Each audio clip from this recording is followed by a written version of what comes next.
Yes.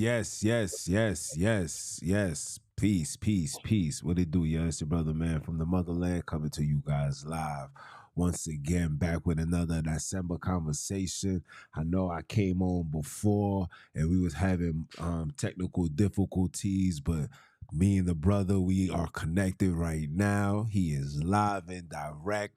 We're not going to waste no time. We're going to jump right in. For those that don't know who I am, I'm Jones, the Honorable Jones, the NBIC, giving all praise and glory to the heavenlies, for they are worthy to be praised. Last but not least, once again, want to give a shout out to all you guys for all your support, all your feedbacks, positive, negative. All things is needed and respected because it allows me to do what I do best, and that is keep my foot on these heathens, these Hebrews in the newly installed Heathenites next. Round of applause for that.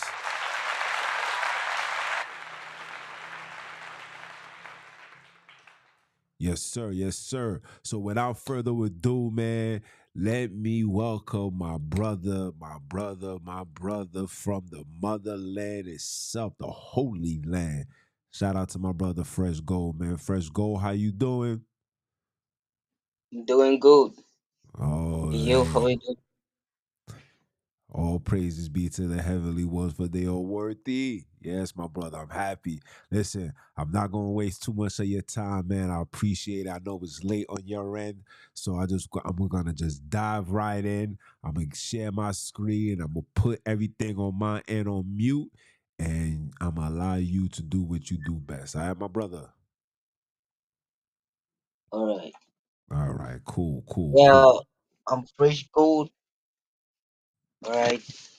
I'm Freshgold4 on TikTok, on YouTube, on Facebook. That's my social media handle, and those are my three social media handle for now that I'm using. Yeah, and I think I'm gonna continue, right? Yeah. Okay. So the interesting topic I want to share with you here is the Tetragrammaton, which is the Yahweh, the YHWH.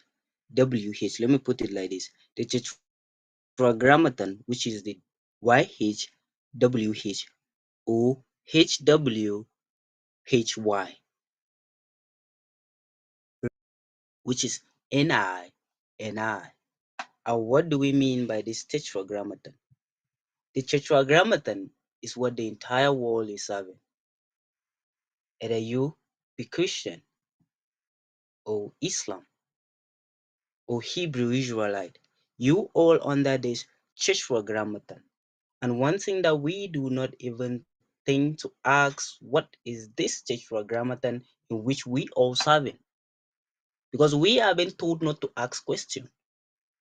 If we do that, there are some judgment being settled down to us, you know. So we get scared. But it's time now to ask questions. It's time now to ask questions because we know them by their fruit. Who brought the book to us? They brought the book to us. The Gentiles brought the book to us, which we know of how they looks like because I don't know that color, right? But we represent them as white and we are black. We so much believe these people. We think they are angel. Yeah, we here in Africa looks at them as angel, and we never ask to know which of the angel, the fallen one or the good ones. The good ones doesn't live with us here on earth, but the fallen ones came down. They came to the earth. What are they doing on the earth? They are not supposed to be on the earth. Why are they here? Why is showing you that they are not of this world?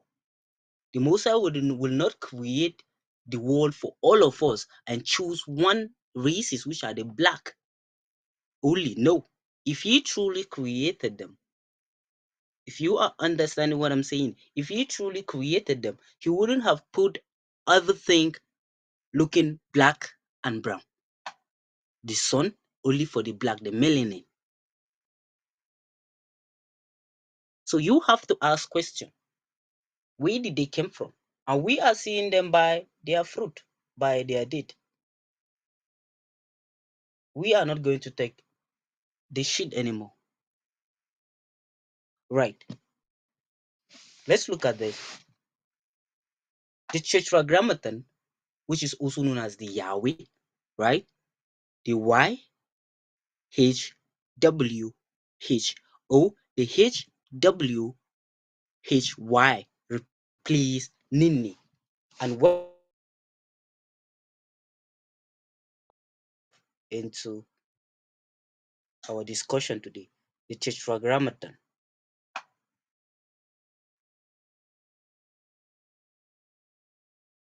What is the Tetragrammaton?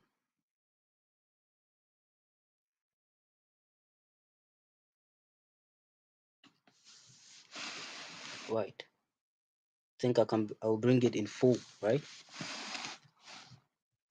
So we can all see this.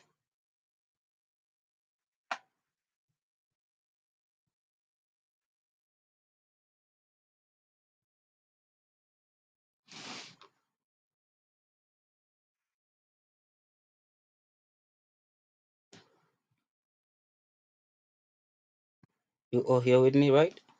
Right, let's look at this.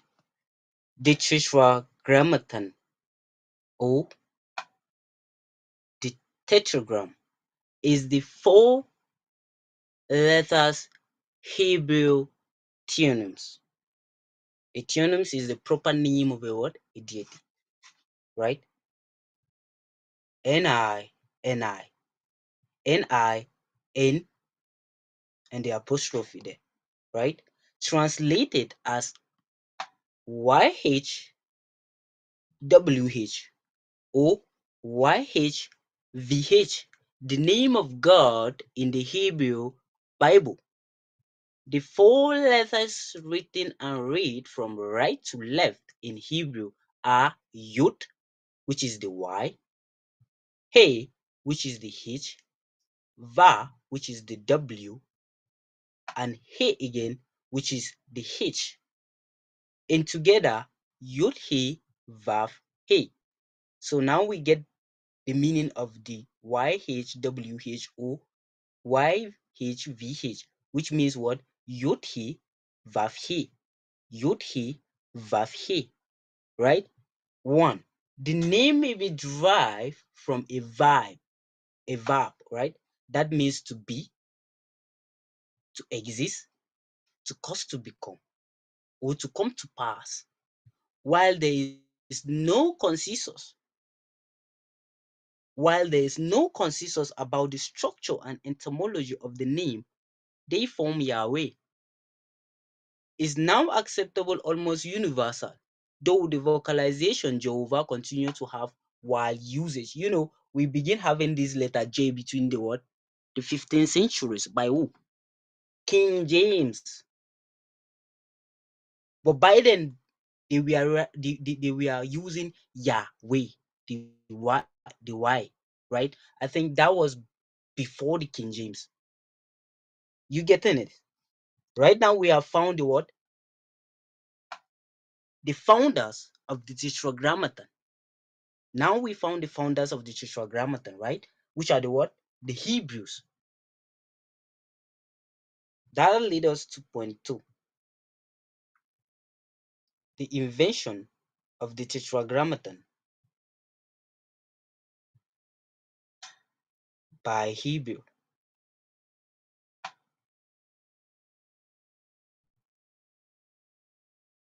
The invention of the Tetragrammaton by who? Hebrew. The Tetragrammaton is a 4 letters Hebrew theonyms. You getting this? So now we are going to look at Hebrew. What is Hebrew? Because we can't just accept everything just like that and let it slide. No. We must know everything. So that if your kid asks you one day, you will have an answer to tell him. Let's look at this. What is Hebrew? Right? And where did Hebrew came from? We look at the Tetragrammaton. was invented by who? The Hebrews, right? And who are these Hebrews today? Who are these Hebrews today? We are going deep down to see them, right? Now, Hebrew is a Northwest Semitic language. Listen to me. Hebrew is a Northwest Semitic language within the Afro-Asiatic language family. Hold on here. Hebrew is a what? A Northwest Semitic language. Let's look at Northwest Semitic language. Let's look at this. Northwest Semitic is a division of a Semitic language compressing the indigenous language of the Levant. You see how they're trying to take away your attention to the Levant? What is Semitic? Let me ask you a question. What is Semitic? Semitic is also known as who? As dark, as Afros, as Negroes. So I can't see Negroes or Afros in the Levant. The Semitic are living in West Africa, are living in Africa, which are the dark, the Negroes. Home of the dark races is West Africa, Northwest Africa. Let me give you a story. Semitic, you see, if you do not have the spirit of Ubuntu, of Sonini na Nini in you, of Nini in you, you can never understand these people. Northwest Semitic. What is Semitic? I just told you now, Semitic also means what? Dark, Afros, Negroes, black, whatever they call us. Semitic, let's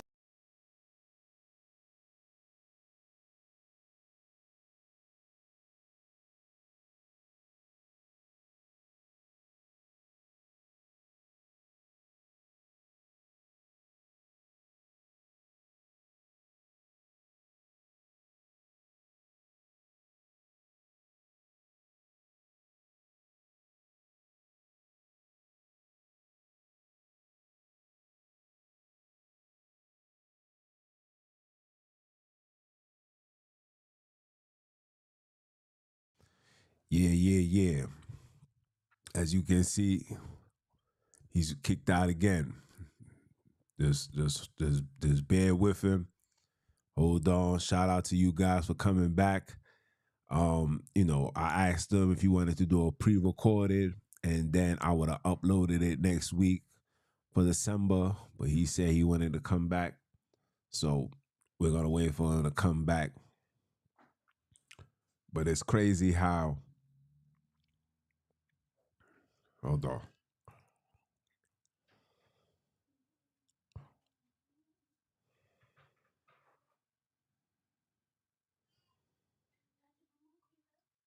Mm-mm.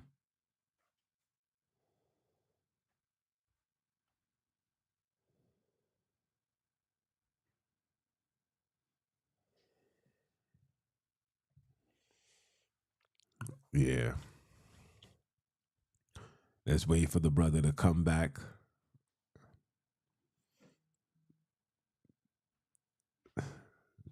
Brother dropping the dropping the jewels on these heathens, man.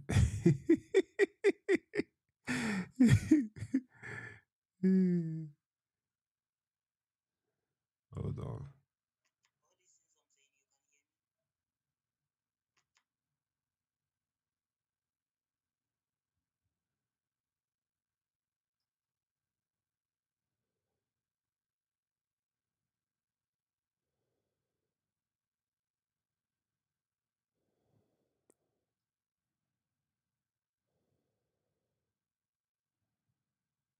Hold on, guys.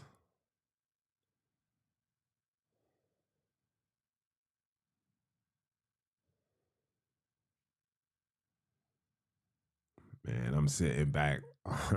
I'm just sitting back like a child, just like, oh yeah, yeah, he comes. Here he comes with that fire. You know what I'm saying? Hey man, let's just wait. Got kicked off. As you guys may see, you can hear it in his voice. You know, he's not. He's in the Holy Land right now, man. You know what I'm saying? It's like 12 o'clock right now where he's at. 1 o'clock in the morning, and he's literally taking the time out. That's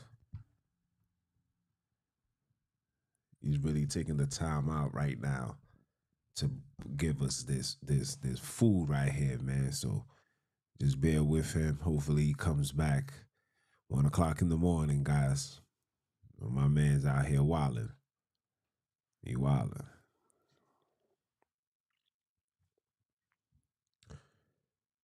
Hold on.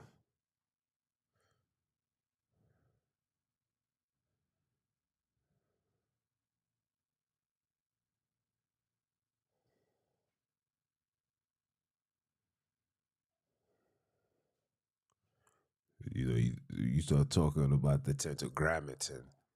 It's like you talking about. It's like you talking about the Khazars. You bringing anti-Semitic allegations. You heard? That's what's going on right now. So let's just wait. Man, listen. My brother was bringing that heat, guys. I'm, I'm like, I'm excited, and also,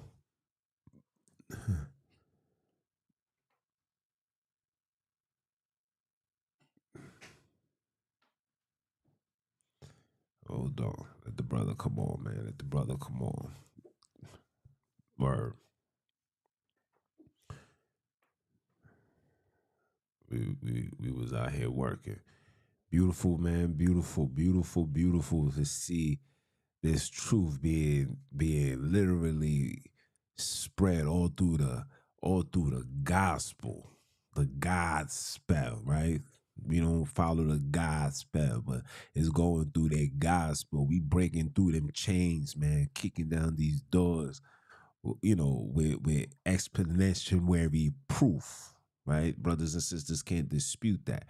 So instead of disputing it, they're gonna say things like, he don't know what he's talking about, or you know these brothers is just laws, they don't understand what's doctrine. No, we understand what's everything. You guys don't understand what's going on. You guys don't know that you being led astray, misguided, mislead, giving false information, right? Even for the classes that we be having, where the big bro, who is one of the scribe groups, yes, he's one of the brothers. Matter of fact, all three of them, three of the five, three of the five members of the scribe groups attend these classes that I'm telling you guys about. Especially for you, Bantu Princess, definitely want you to be a part of it and to be, you know, you'll get you'll get a more in-depth, thorough understanding on things. You know what I'm saying? My brother does a phenomenal job. We talking about damn near 2 to 3 hours of lectures. You know what I'm saying? Work, and you sit there, you get all this information, and there's times I gotta leave the thing running and go do daddy duties, and continue doing what I'm doing and let this thing play, because the information is just so wonderful, so profound. It's like, damn, you understand? That's why when I hear brothers talking this, we come from America, et cetera, it's like, yo, bro, you don't even know where these people come from. A lot of these individuals don't come how you think that they come. You understand?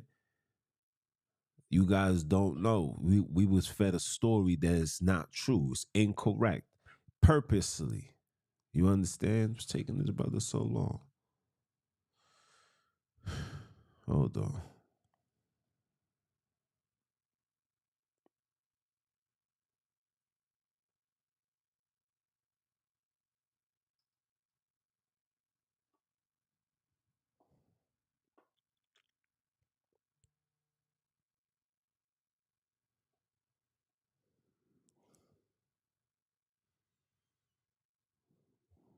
It's not on my end, man. I make sure everything is copacetic. It's the adversary, man.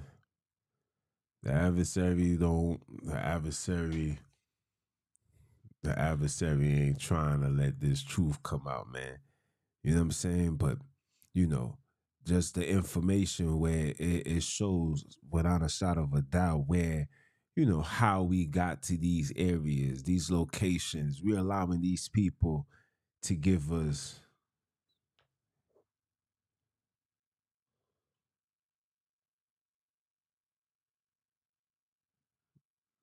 Look, look what they wrote. Let me share this.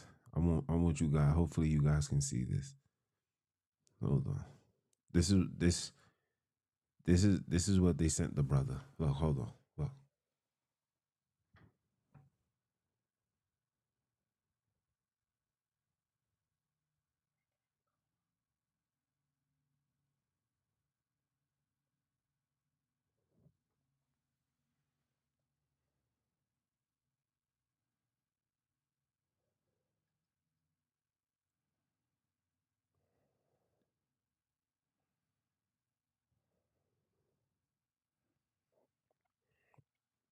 For the sister, you said you were Wikipedia is not credible.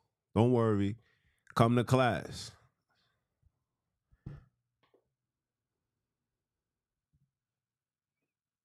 Come to class. Send me your email. Send me your email. You got my DM on IG. Send me your email. It says OT stream. Hold on. Let me show you. Hold on.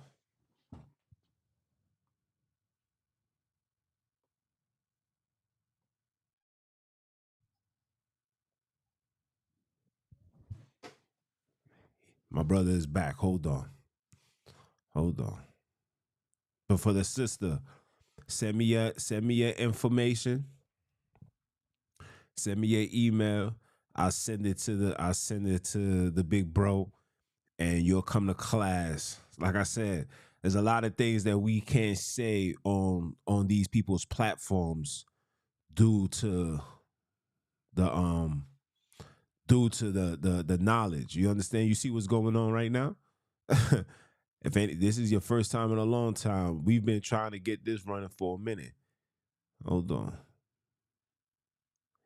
Unmute yourself, my brother.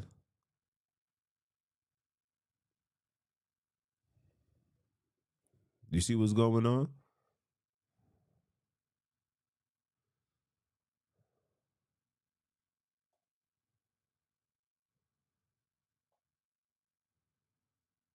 Unmute yourself.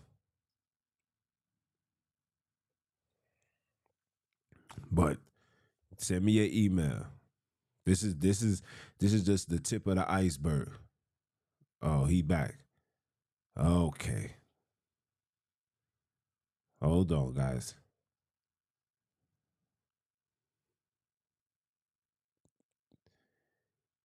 Now, my brother, you asked where did I leave? Where did you leave off? Um, hold on. You left off. You left off. Damn, I don't even remember because once you logged off, my mind just went blank. Try to make sure that this is working accordingly.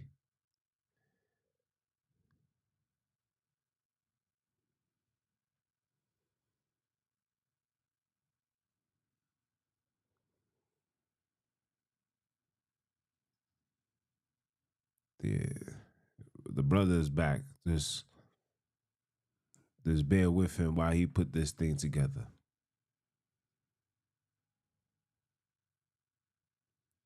Oh, you the sis said you was talking about the Semitic.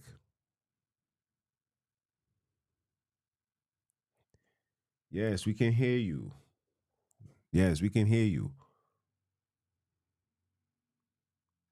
You gotta unmute yourself.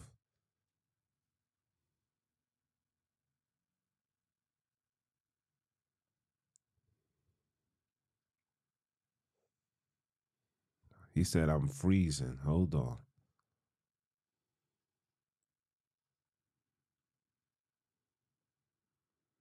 I don't know why I'm frozen. Hold on. Hold on, guys.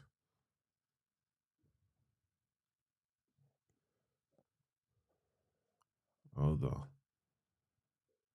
Hold on.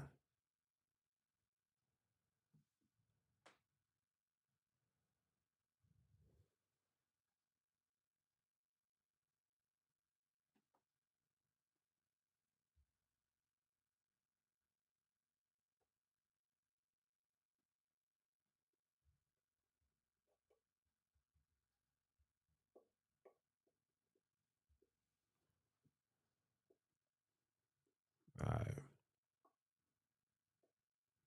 Look. See? Now they froze. Now they freezing me. Let me share my screen again. Hold on. Hold on, guys.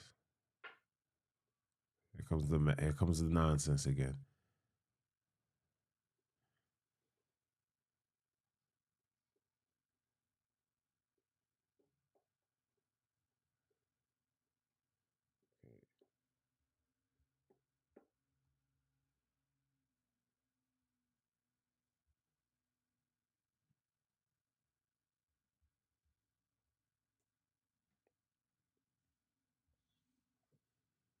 All right.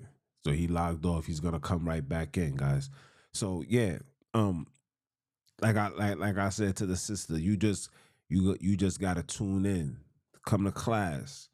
Like I said, these classes is not an hour. This is 2 3 hours. You'll be surprised. All this information, everything that you have been told has been a lie. All this Hebrew stuff is a lie. They stole our records and interjected. The purpose of the creation of the Bible was to civilize. Okay, the brother's back. Hold on. Hold on. Yes, my brother. Can you hear me? Yes, I can hear you. All right, good. Go Yeah, share your. where is my slide? You left off when you was talking about the Semitic people Okay, and the I got it. Levant, Okay, I got it. the Thank you. Northwest Semitic language. Yeah,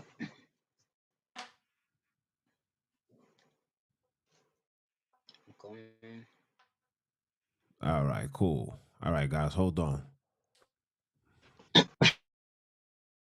I'm gonna put myself on mute. All right.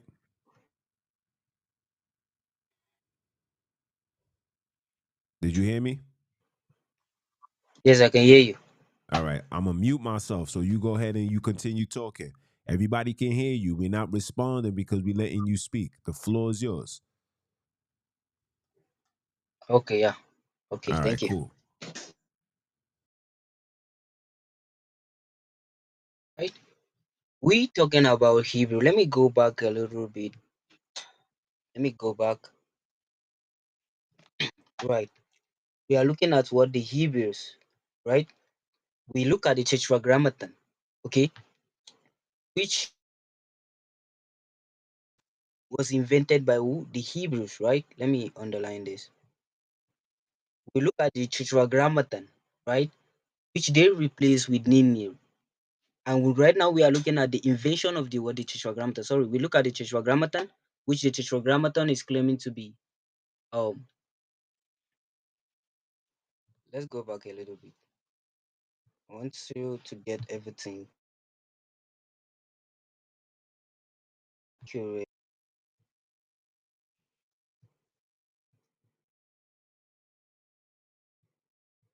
Right, this is where we are, right? When we look at the Tetragrammaton or the Tetragram, the four letters Hebrew tunings, right?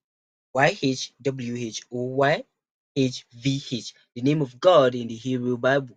The four letters written and read from left to right in Hebrew are Yod He, Vav He, right? So we look at the Tetragrammaton was invented by who? The Hebrews. So we are looking at the Hebrews when the network went off, right?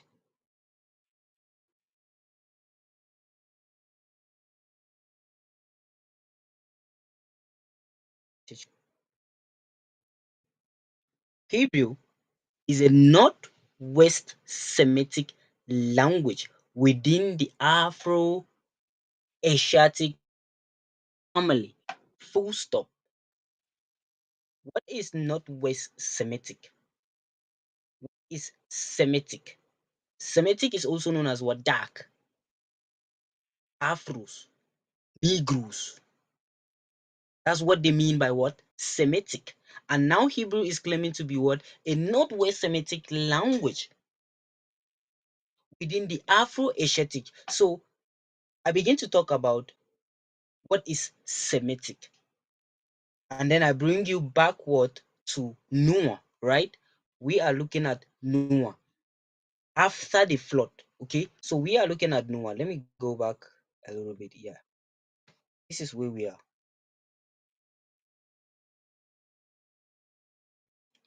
I want to know. Correct. And Noah was 500 years old, and Noah begat Shem, they say Ham, and Japheth. So I want to prove to you here that this son over here is not of Noah. This son over here is not of Noah. Noah only has two sons, which is Shem, which they mean the Semitic, living in what? Northwest Africa. Let me do everything clear so you can understand everything here, right?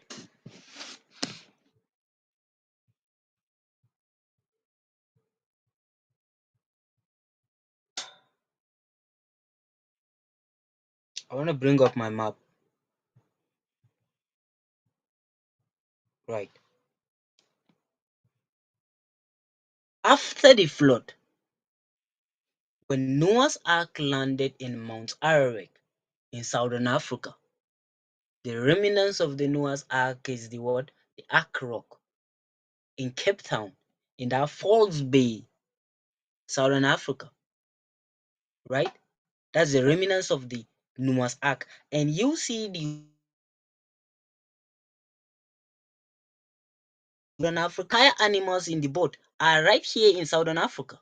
They hasn't goes anywhere. They are still there. The animal that came with Noah, right? So the sons of Shem went over to where? To West Africa, which are called the Northwest Semitic, or or the dark races, home of the dark races, West Africa. Shem himself lived in Mali, which they call Salem. Google it in your map there. Because if I am I try to do it here, it doesn't work. But with my phone, I can do it. Shem himself, which is the Semitic, live in where? In West Africa. And then one of his son, a Faxon. Let's go and look at it. I want to prove everything to you down. Shem,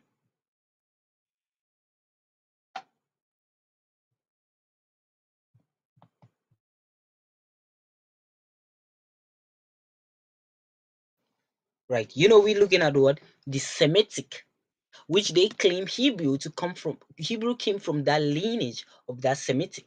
This is what they're telling us now, right? Let's look at the sons of Shem.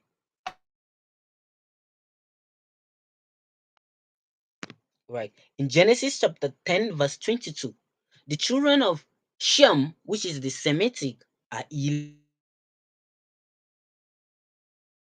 Lut and Aram. We are going to look at Aram, right? Afaxan lives here in Algeria, where he gave birth to a son called Selah. You remember that? He gave birth to a son called Selah. You see that? In Selah. I have an old map showing the city of Afax or the city of Afaxen. I have the map. I have the old picture with me. In fact, it's a map, right? This is Sila, son of who? Shem, son of Afaxen.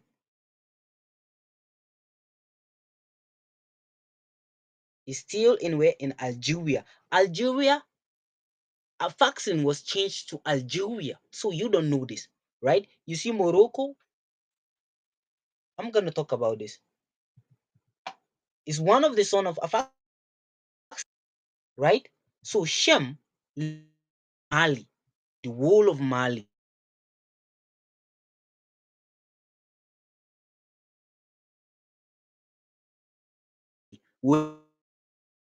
He is a teacher, right? So I just want to bring you a little bit. I don't want to talk about this to go far, right? Because I have a videos to do. Okay, I have a videos to do about it. But I just want to prove it to you that Shem and his children live in where? In West Africa. That's why they are called the Northwest Semitic, home of the dark races, the Negroes, the Afros. You getting this? Right, let's go straight. Let's go back a little bit.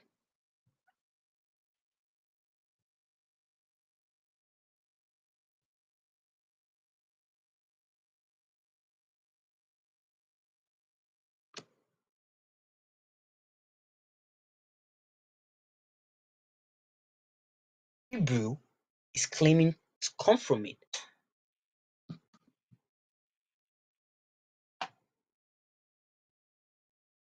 Northwest Semitic is a division of Semitic language.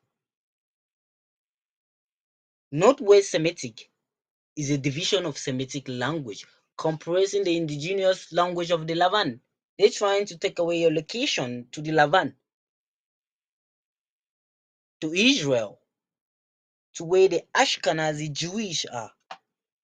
The fathers, the ancestors. You understand that the Northwest Semitic is in the Levant. But we know that that Levant, that Israel was created in what? In 1948, just 76 years old. But while this story is about the story of the King James Version is about 1611, and Israel was created in 1948. Some of you are older than Israel. Northwest Semitic is a division of Semitic language comprising the indigenous language of the Levant. It's in the early Bronze Age, it is first attested in proper name identified as Amorite in Bronze Age. Full stop. Let's go back a little bit. In the Middle Bronze Age is identified as what? Amorite.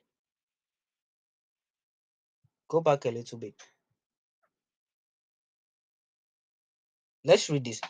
Northwest Semitic, geographic, they're trying to take away Middle East. You see that? They're trying to take away your location there. The King James Version 1611.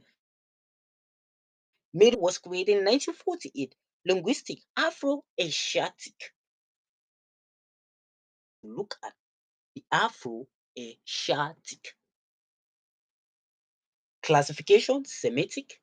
This is dark or Negroes. West Semitic, West dark races.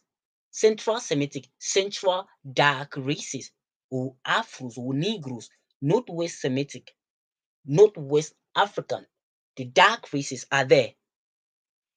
Okay, so let's go back a little bit to look at Hebrew claiming to be a Northwest Semitic within the Afro-Asiatic. So now we are going to look at the Afro-Asiatic language. The Afro-Asiatic language or Afro-Asiatic sometimes refers Afro-Asians, also known as Hamato-Semitic. Are you understanding this? What did they mean by Afro-Asiatic? Afro means what? Dark, which are the Semitic, and Asiatic, meaning black Asians. Hey, there is nothing like black Asians. Asians carry R1A DNA, R1A, R1. The Afros or the Semitic carry E1B1A DNA. Nothing like black Asians. Our DNA is different from their DNA. So we can't be an Asians. We are all convert by torture. We get converted to Islam, to the Afro-Asiatic, to the Asiatic.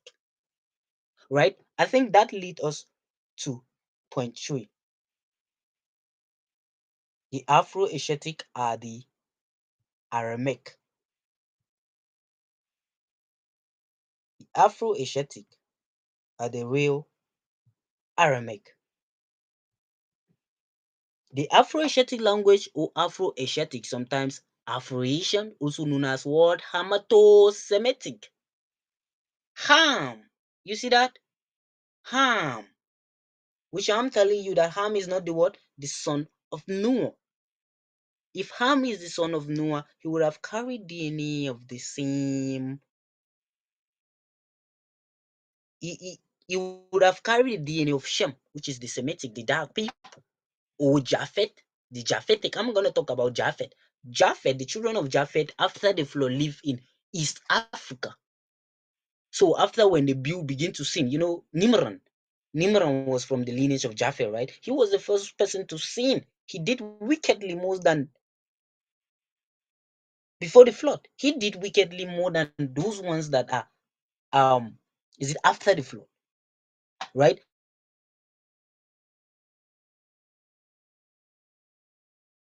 When they begin to build what? Tower in the Sudan.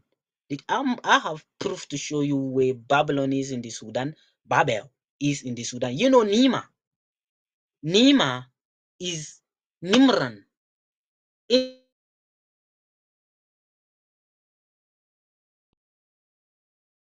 it Kima? Napata is Nebuchadnezzar. Then Morio is the kingdom of the Midianite who took over from who? Napata, which is Nebuchadnezzar. Kima give it to Napata, his son Nebuchadnezzar. We don't know how Nebuchadnezzar began reigning, but after the Nimrod was given to Napata reign during the reign of Nebuchadnezzar. That was the second temple period, right? That was it was after that that we went to no, it's not temple when Bantu went into captivity there in the Sudan, right? So the sons of Japheth lived in East Africa. It was during that time when they begin to build the tower when the earth gets split. Africa was all together intact. Africa was all together intact. You see the particle over here that this river that separated here is all over here, is in here. You see this particle over here is in here. Nobody should lie to you that Africa is the third largest. Hey, gather the entire continent, they will fit in North Africa. Yes, gather the entire continent.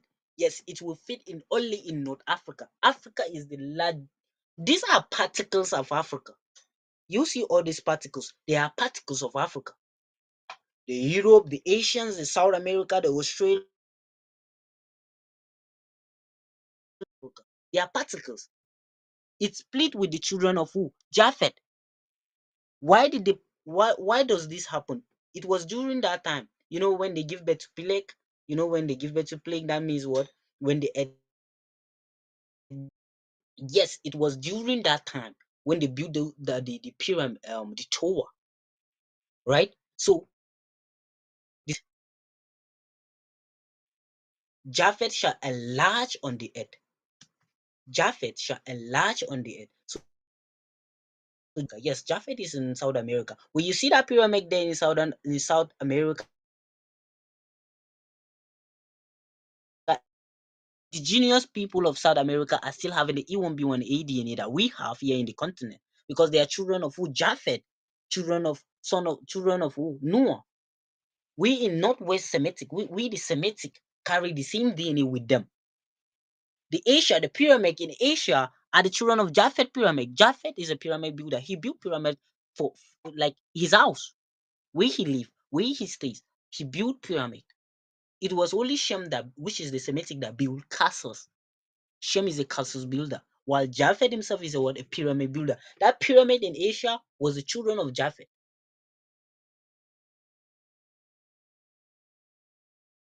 Is the pyramid of children of who? Japhet there. In North America was a pyramid of Japhet. South America pyramid is a pyramid of Japhet. Japhet in Antarctica also is a pyramid of Japhet. Wherever you see pyramid is signifying to you where Japhet live. The earth gets splitted with them. It's not that they traveled in there. No, it cut with them. Are you understanding what I'm saying? The earth got divided with them, right? But Nimran still live in the Sudan. And then Japhet himself live in Egypt. When he died, he gave it to his son Mizra. Mizraim. But you know they lied to us by saying that Ham is the father of Japhet, is the father of Cush, Mizraim, Put, and Canaan. This is what they told us. And they refer to us as Ham. But now Asia hasn't left their father. Asia still hold Asia, which are the Arabs, still hold the name of their father as Ham, Hamato. I'm trying to give you a smoke. I'm trying to give you a clue of where the children of Japhet live, right? So if Ham was the son of Noah, he would have carried the same DNA with us. You know, you that go there during the transatlantic slave trade, you are not the same with those people there. The Japhet children, no. You have to withdraw yourself in there. You are different. You are from lineage of who? Shem. You are from the lineage of Shem, the home of the dark races in West Africa. Abraham himself lived in West Africa. Before leaving West Africa to the land of who? Canaan. One of the son of who? Japhet. You know, Japhet is fear in completion. You remember the book of Revelation 3:4? He that sitteth upon the throne was to look upon like a what? A jasper, which is Japhet, and a sanding stone, which is Semitic, Shem, black and brown.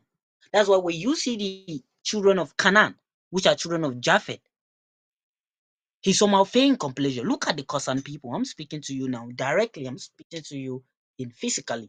Look, go and look at the children of Canaan. You will see them that fair in completion. When you see the Egyptians, all those pictures of the Egyptians, they are more fair than the Bantu, which we are in captivity there. It's only Kush. Kush came out dark, very, very dark. Gigi, they call him like that. Tall. You see the Sudanese there. They are children of Kush. Give birth to black and brown. Shem can also give birth to black and brown. But their father Noah was an albino. When Lamech gave birth to Noah, he was so scared. He went over to his great grandfather Enoch. He said his wife gave birth to a son that looks like the fallen angel. And what is the races that looks like albino? Tell me this. The races that look like albino. What I'm telling you here is in the of Enoch 105. 105. Yes. He gave birth to Noah. Noah came out as albino. He was so scared. He went to great grandfather Enoch. He said his wife gave birth to angel. The races that looks like the fallen angel are who? See it yourself and know it yourself. Right. Let's continue. The Afro-Asiatic language, all right, which we are looking at are as the Afro-Asiatics, sometimes Afro-Asians, also known as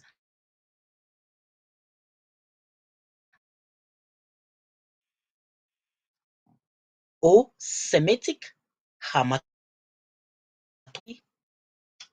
of about 400 languages spoken predominantly in West Asia. You see what he's trying to tell you, because they copy from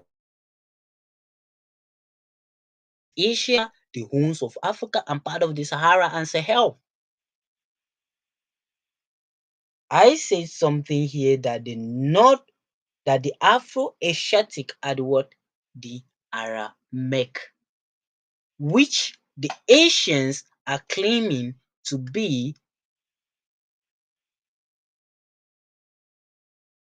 Aram. Let's go back to the Blue Letter Bible to prove what we're saying. Who was the founder of writing? Who was the founder of writing? It was who? Aram, the fifth son of who? The Semitic, which is the Shem. Which Arabs, which the Asians, which the Hamato are claiming to be the founders of writing. Aramaic was found by Aram. He named it Aram, Aramaic.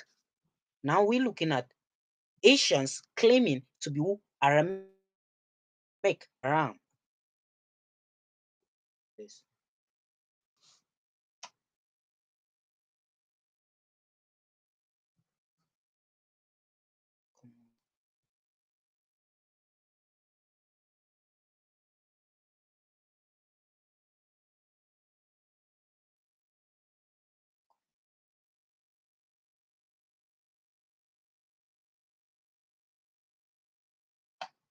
The children of Shem are Elam, Ashua, Aphaxin, Lud, and Aram. Aram was the word founder of writing, which he named it what? Aramaic. He's a what? A Semitic. Aram is a what? A Semitic living in what? Africa. We're looking at Asians claiming to be Aram. The strong H75 Asians claiming to be who? Aram. The point 3 that in which I'm discussing about, I said what? Let me look at this. The Afro-Asiatic are the what? The Aramaic. I have to use this Afro-Asiatic because this is the word that replaces Aramaic. Don't look at Aramaic elsewhere or in Arab's land. No, no, no, no, no. This Afro-Asiatic is the Aramaic. I'm going to prove it to you because I have the proof with me. I have the proof with me. You see that? Syrian, 67 times. Syria, 67 times. Syrian, 56 times. Aram, original name, Aram, changed to Syria. Syria, Damascus. I'm going to show you the capital city of Aram is what? Damascus. Is Damisak, which they changed to Damascus. Let me type. Now you see it here that the Syrian are claiming to be who? Aram, the founder of writing. The Arabs, they are claiming to be what? Of Arabic. Let's go and look at the capital city of Aram, which is Damisak, right? Damascus, they said.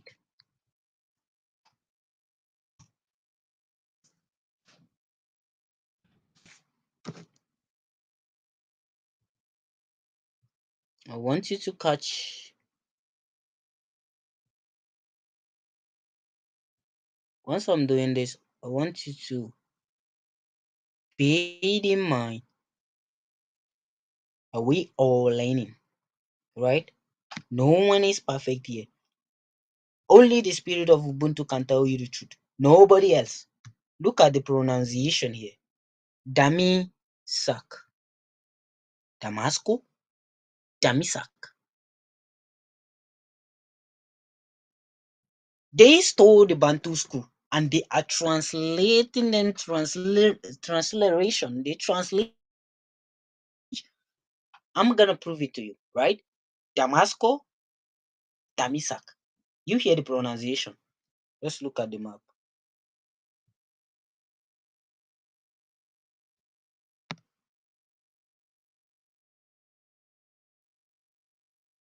He lives in where? In Northwest Africa. And I have proof.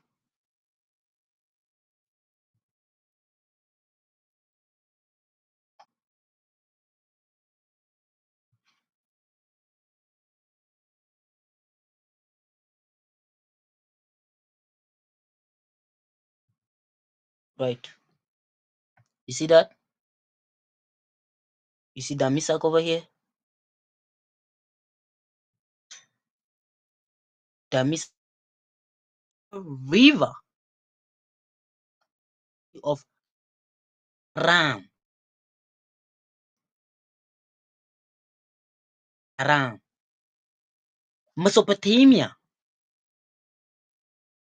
is all over the Niger River. All over the Niger River is Mesopotamia.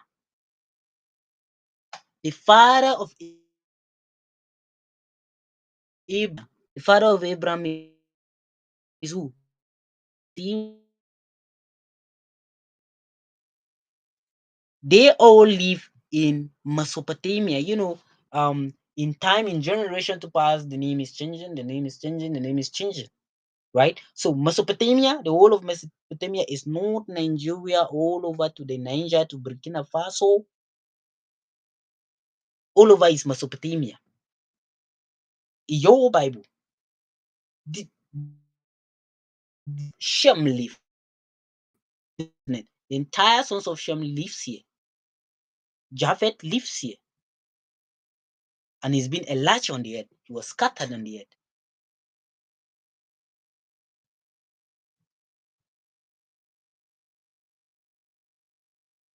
Now, I just show you where the name. They changed the name, right? We're still looking at Syrian claiming to be Aramaic, right? Syrian claiming to be Aramaic.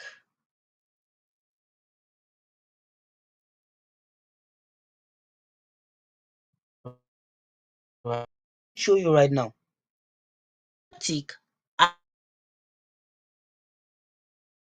Are claiming to be what? Aram. That the Afro-Asiatic is the word, the Aramaic.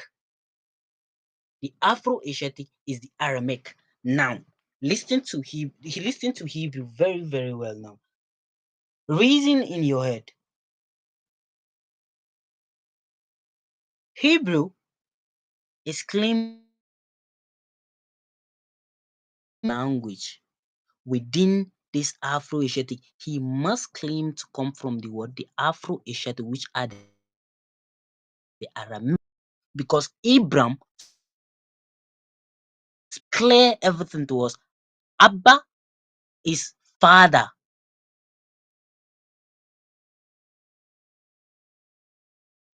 You understand what I'm saying? Abraham. He speaks Aramaic. Abba means father.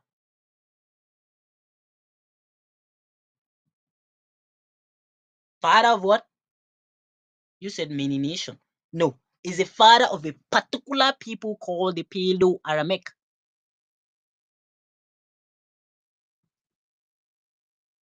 The Asiatic also use Abba as father.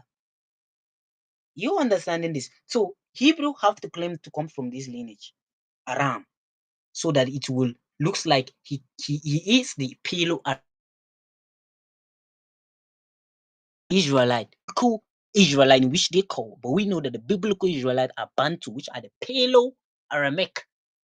So Hebrew have to claim to come from this lineage of Afro-Asiatic, which are the Aramaic, to be the Paleo-Aramaic. He said that he is a what? A Northwest Semitic language within this language called the Afro. Asiatic. I'll prove it to you. I forgot to put something here. The Afro-Asiatic are the what? The Aramaic. And the Aramaic today, Hausa language. You all hear about the Hausas, right? You will hear about the Hausas. Let's go back. Let's go down a little bit. Let's read ahead. Arabic. Arabic claiming to be what? Aramaic. Aram. Well, we know he's not Aram. I'm going to show you the real biological carriers, DNA carriers of the children of Aram.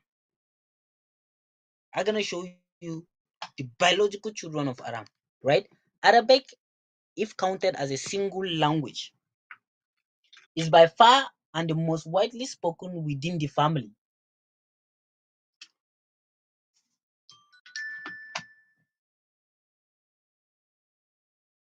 Arabic is contained. Arabic, if counted as a single language, is by far the most widely spoken within the family, with around 300 million native speakers. Concentrate is like, yeah, primarily Arabic was primarily from the Middle East, right? And North Africa. Other major Afro-Asiatic languages include the Chadic and the Hausa. Nuregli is the Aramaic. They are the Amorite, right? In the Middle Bronze Age, Hausas are the real what? Aramaic, are the modern Aramaic speakers. I'm trying to let you understand something. The Hausa are the what? Modern Aramaic speakers, but the real children of Aram are the Kanuri people. In the Middle Bronze Age, let me go back a little bit. I hope you're understanding what I'm saying.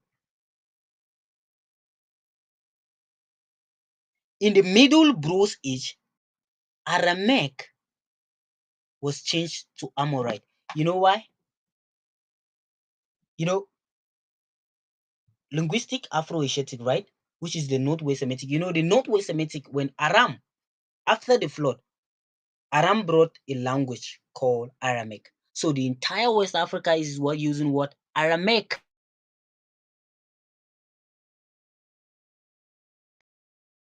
Aramaic. But the children, the biological children of Aram, are the Kanuri people living in that same area which I show you, Damascus. Damisak changed to Damascus at the area of Borno in Nigeria. The Kanuri now are mixed up with these Hausa people, which are called the Amorite. Let's read this. Northwest Semitic is a division of a Semitic language comprising the indigenous language of the Levant. Don't Ili Brozich. It is first attested in proper name identified as the Amorite. In the Middle Bronze Age, Afro was changed to Amorite. Aramaic was changed to Amorite in the Middle Bronze Age.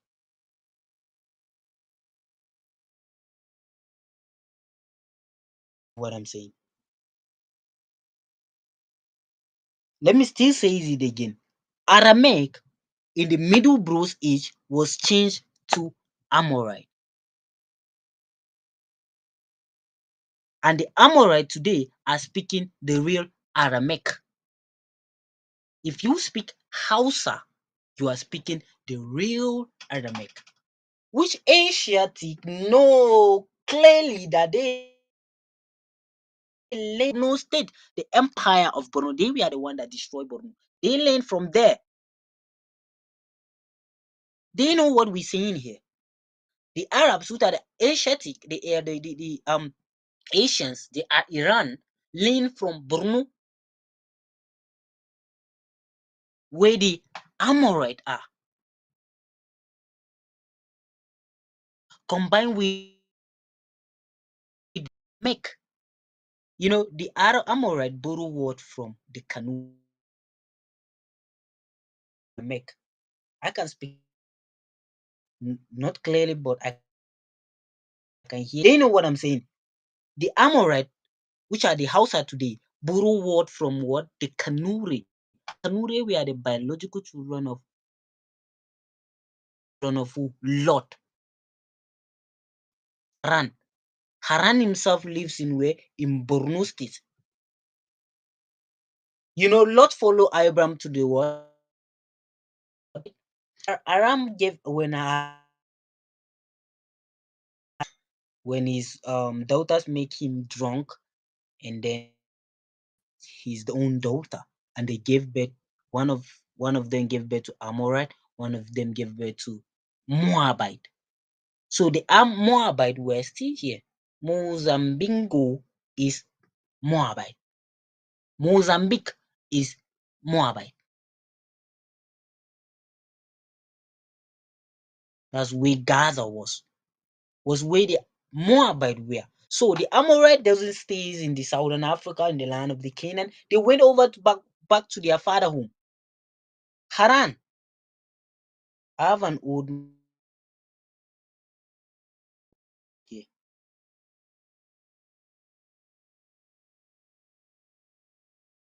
Prison map is still showing Haran. Let me try to see whether I can get it. Prison map is showing where Haran live. You see this? Haran. You see that? In the map of 1711 is still showing in large Haran. Look at this. It's in the area of what? Borno State. This is where the Amorite came and lived together with the what? The people of Damascus, the capital city of who? Aram.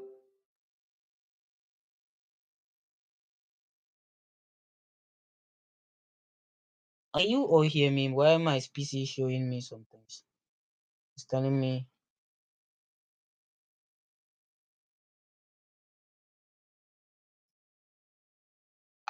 We can hear you, bro. Continue. Okay. Why my PC is notifying me? Right. So what I'm trying to tell you now, you see Damisak is where the Kanuri live. The Kanuri people live. So the Amorite came and dwell with them. The which are the Hausa borrow word from this Kanuri. They know what I'm saying. Hausa was the Aramaic was from these Kanuri people living in that Damisa, which they changed to Damascus. The Arabs came and learned from Borno. They know what we are saying here. I'm telling you this. The Arab came and learned from Borno. That's why Islam is combination of the language of is combined with Amorite, with Aram, and also with the Moor, which are the Ethiopian, the Sumerian, are the Moors. Sons of who? Ishmael, Abram, the Ethiopian and the Sumerian. So Islam is combination of these two people, three people in fact. The sons of Ishmael, the Amorite, and the Aramaic, which are the Aram, sons of Aram. Three people together there. Islam took on that stage, while Christianity took the Paleo-Aramaic, which are the Bantu, same as the Hebrews. The Hebrews were claiming to be what? Bantu, because the Hebrew we are learning from the we are going there. So I'm trying to let you understand that the Amorite migrated from the southern Africa, from the land of Canaan, and went over to their fatherland, Haran, while leaving their brothers there, the Mozambique, which are the Moabite. This is where Moabite live, right? They joined together with who? The Kanuri, which are the what? Amorite. I'm sorry, the Aramaic. The Amorite joined the what? The Aramaic. So let's go. I've proved to prove to you what I'm saying, that the Hausas are the real what? Aramaic.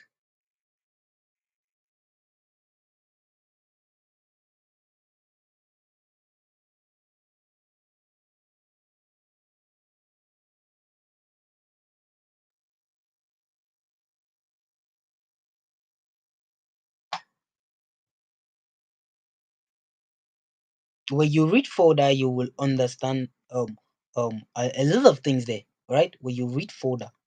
Okay, but I'm gonna jump. Okay, we're looking at the Afro-Asiatic club, right? And I'm telling you that the Afro-Asiatic is the word, the Aramaic today, spoken by the Amorite. Now, let's look at Nini in the language of Aramaic. We all know that the name Nini was known to Abraham, who speak was known to the children of Abraham, the Bantu, which were in captivity in what, in Egypt. Exodus 3.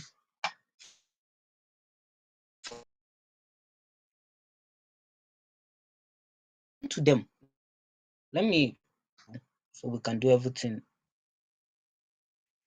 We have a lot. We have time, right? Exodus. Take your time, bro.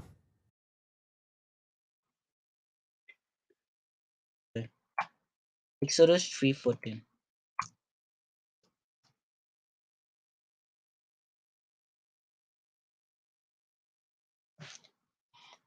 And so Nanini said unto Moses, this is his name, I am that I am. And he said, thou shalt say unto them, thou shalt thou say it unto the children of, they changed the name of Akobi, Akobi to Jacob. From Jacob, now they make his name Israel and El. Come, let us cut them being a nation, so their name will not be remembered no more, but Israel. That's why today we all serve Israel. Israel,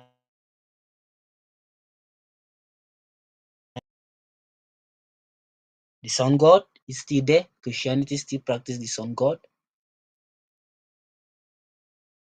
And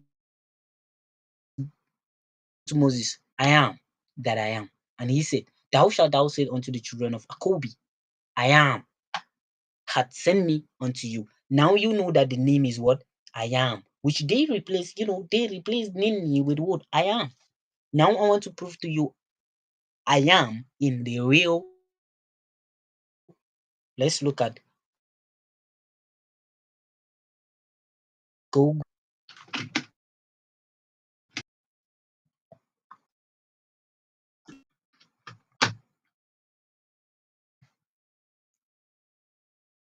right.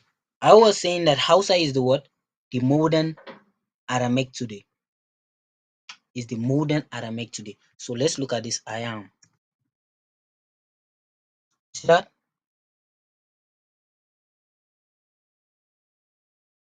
The original Aramaic. And you know that E is pronounced in the sound of who? In the sound of the I. In vowel.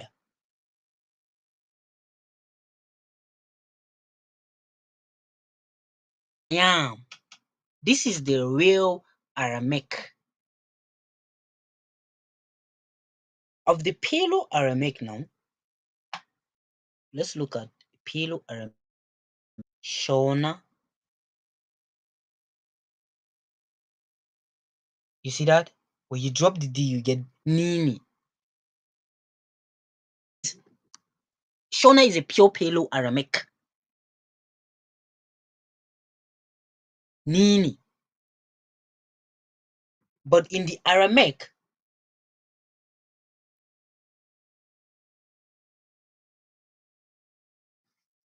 you see that? This is it in Aramaic.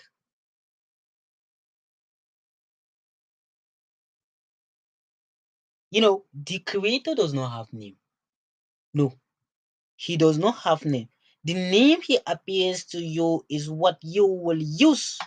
And he have given us this name as I am, which is Nini, forever. For an everlasting. He gave us that name. But for a particular people called the Paleo Aramaic, the sons of Abraham, speaks Paleo Aramaic, not Aramaic. Are you understanding me?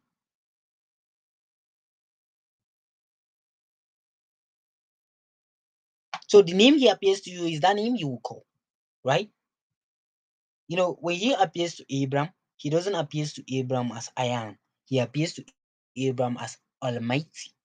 So Abraham was using Almighty. That's why up to today, when you hear us say Sonini Nanini Somandla, we know what we're saying. That Somandla means what? Almighty. Or you can say Sonini Nanini, the mighty one. Because we're using, or he is our mighty one up to today. We still remember what he have done to us. Have to remember, have to teach your children.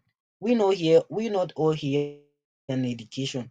That's all rubbish. You are wasting your time there. We have an education that we will teach ourselves. Shem is a teacher. Coming down to Abraham, Shem is what we known as the Melchizedek. He's a teacher. Isaac, Isaka was a teacher. Jacobi was still a teacher. Right. I'm trying to look at another Paleo-Aramaic. Another Paleo-Aramaic language, the Bantu.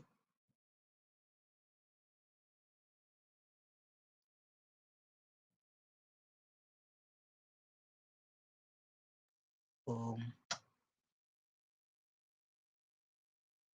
if I don't see it, I'm gonna pass.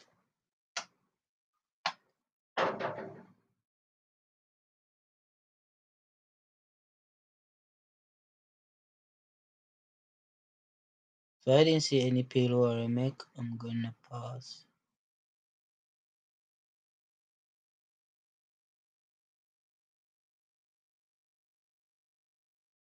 Right, you can go and do more of the research. The Aramaic, I could remember when you look at my videos on YouTube. In that video on YouTube, I talks about everything there. Is there about 2 hours video, right? So I'm proving to you that what Hausa is the what the real Aramaic, but they are children of who? Amorite. In the Middle Bronze Age, Aramaic was spoken,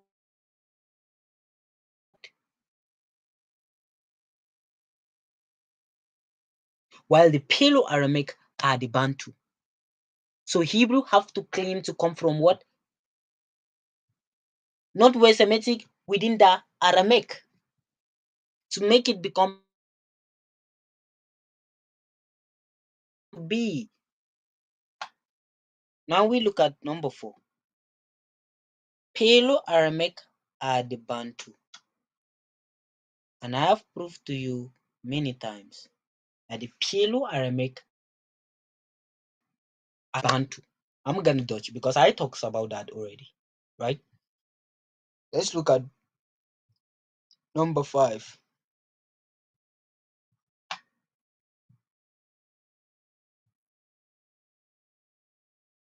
Let's look at number 5. Nini in the Old Greek / Septuagint. Nini in the Old Greek Septuagint. Let's go and check. But first of all, let's look at the Septuagint. What do we mean by the Septuagint first? What is Septuagint? And I'm gonna prove many things to you here. Many things to you here.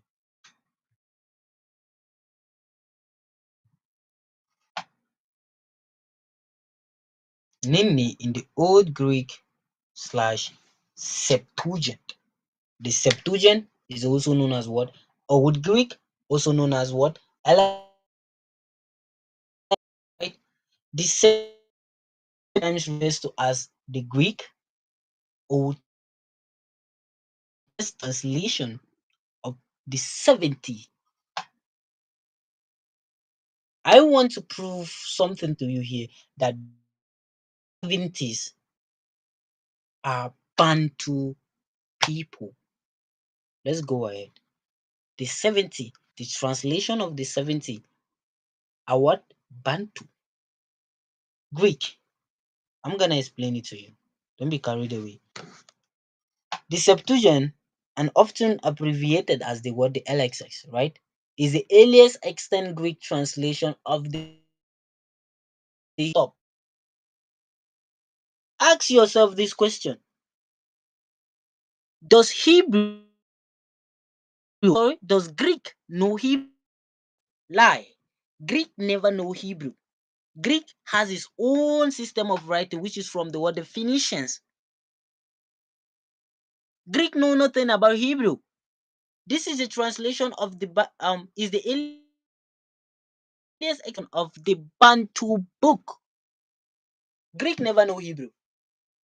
Ask and ask and ask again. Greek never know Hebrew. How does he translate from Hebrew? No, it is sorry, number two, he says is the earliest extant Greek translation of the Bantu book. Strike away that Bible. We don't know the meaning of that Bible. It's a translation of what the Bantu book from the original Bantu. From the original Bantu script. You see that Hebrew is claiming to be what? The Bantu? Are you understanding Hebrew now? They what they did now was to refer Hebrew as the Paleo-Aramaic. Hebrew replaced the Paleo-Aramaic. Same as Christianity now claiming to be the Paleo-Aramaic. Because he hold the Paleo-Aramaic and also Hebrew hold the Paleo-Aramaic. If you are under Christianity, let me hold on here. You know, Christianity hold the Bantu, same as Hebrews. Right? Let me read from 2 again. Is the earliest extant Greek translation of the Bantu book, which you see Hebrew is claiming to be, right? From the original Bantu. Greek never know Hebrew. That they will lie to you that he was translating from Hebrew. Lie. The full Greek title derived from the story recorded in the that the laws of the Bantu, you see now this shrine, you see the Jewish in the Levant now, the Ashkenazi Jewish, their ancestors were the Hebrews.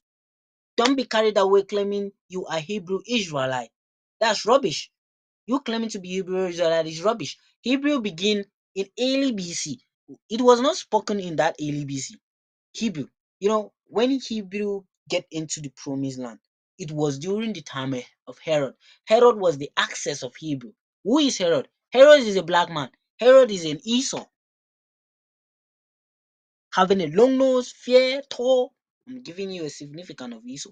While Akobi has a wild nose, Akobi has a wild nose. Esau has a long nose, tall. He's living in Africa now. I know where Esau is.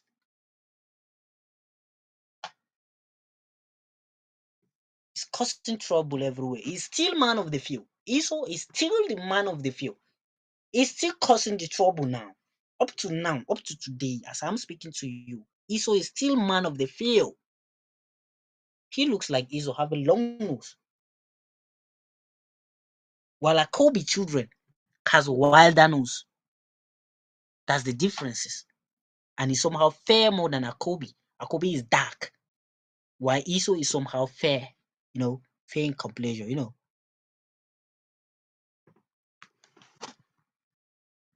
Right.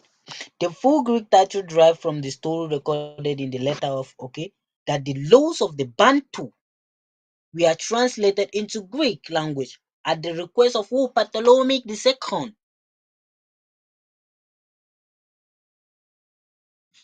which was reigning in what? In Egypt. Ptolemy was the pharaoh of Ptolemaic Egypt from 284 BCE to 246. No, let's put it like this: 246 BCE, not BC. It's BCE, right? To 284 BCE. He was the son of Ptolemy II, the Macedonian Greek general Alexander the Great, who founded the Ptolemaic kingdom after the death of Alexander. So you understand in this that the laws of the Bantu were translated at the request of who? Ptolemy II by the 72 Bantu translator, 6 from each tribe of Akobi.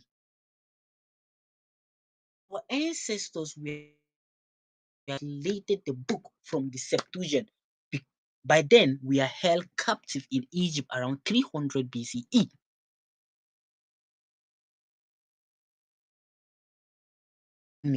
During the reign of this, around the 3rd centuries, it was around the 3rd centuries, we are held captive about 200 years after the destruction of Jerusalem.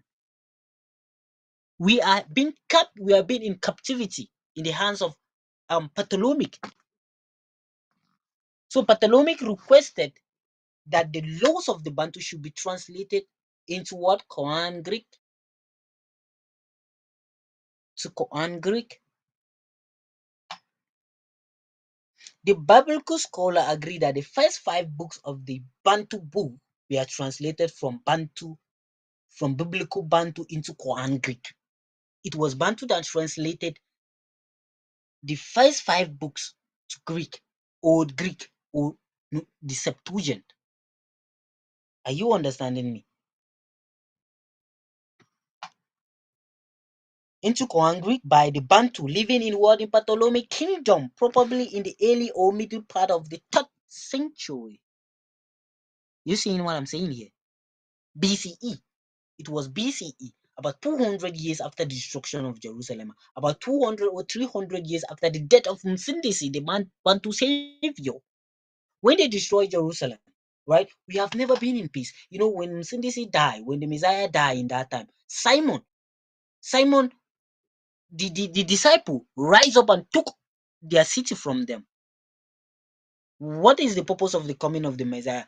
Because King Herod, which is that Esau, give access to these Gentiles into the holy temple, which they are not supposed to be in the holy temple. When they came into the holy temple, into Jerusalem, they murdered the prophet.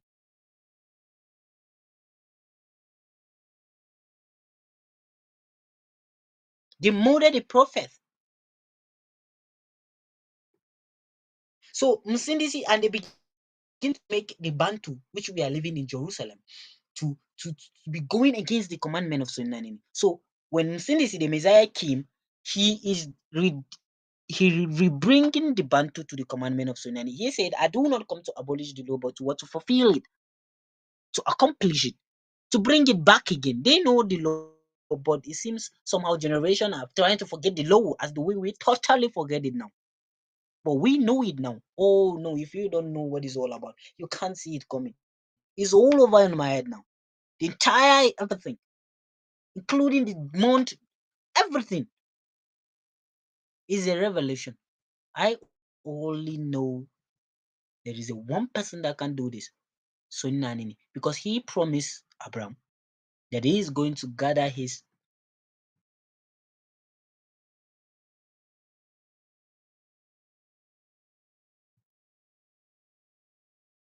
so this book was translated by the word the Bantu, which we are held captive at the hand of Ptolemy II by the 72 elders, 6 from each tribe of Bantu. We are the one translating the book. You know, during that 300 BC, do you know that around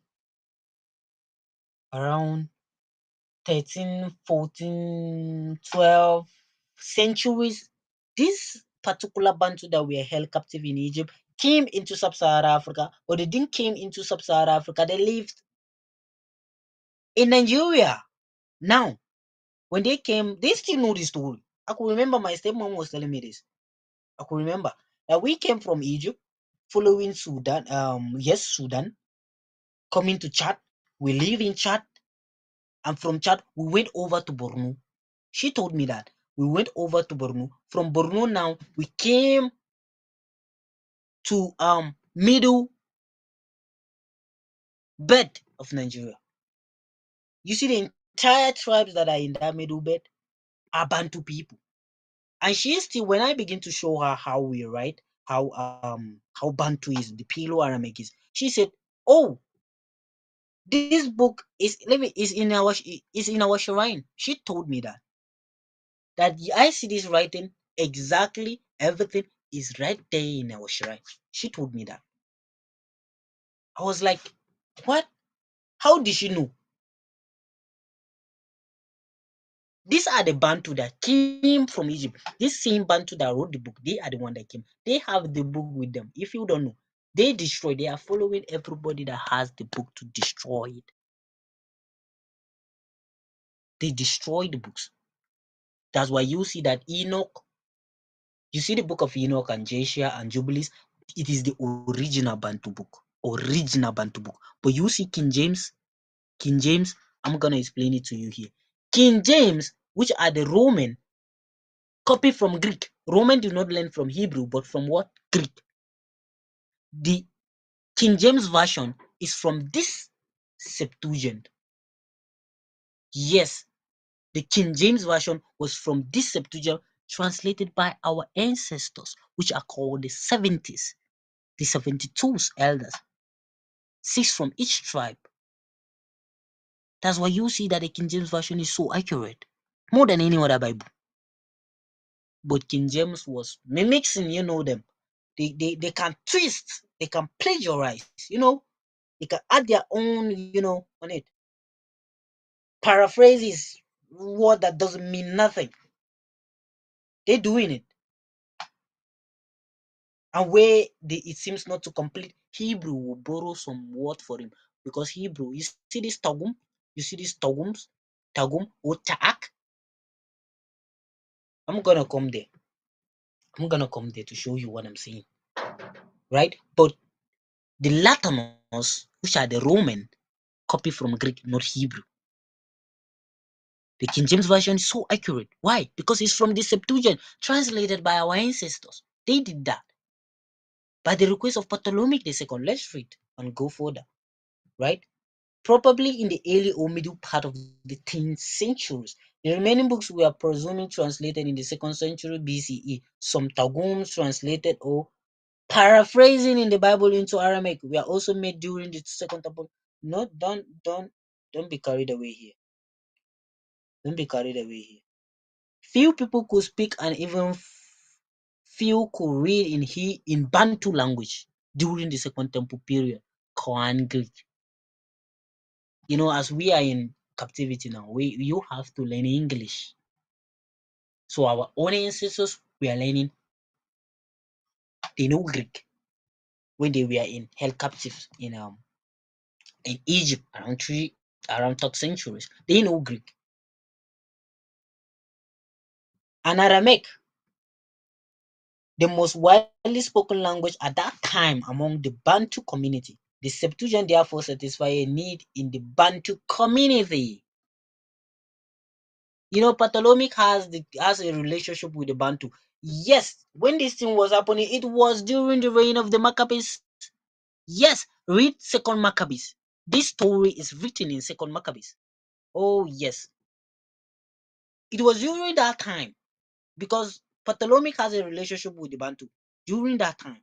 During the third centuries, we revoke and took away our land. We revoke from them. Hey, we're doing it now. You can't stop us. When we begin to do this, they call you rebel. They call you terrorist. Simon Peter, they call him rebel. Simon. Simon fight the 70 AD said destruction. He fight the disciple. They fight the 70 AD destruction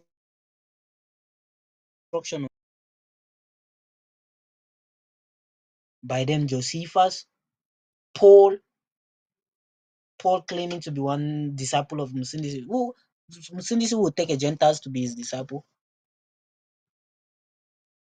They were all over in Jerusalem, in Southern Africa, in Botswana is where Jerusalem was. And I can show you now. But let's go ahead.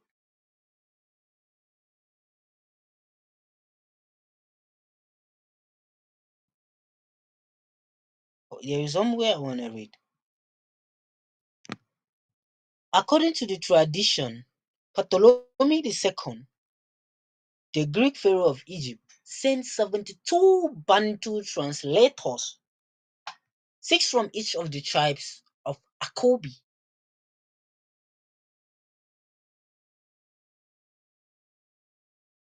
You know, I love to see this. You see it? I love to see this picture. This is how will I put this?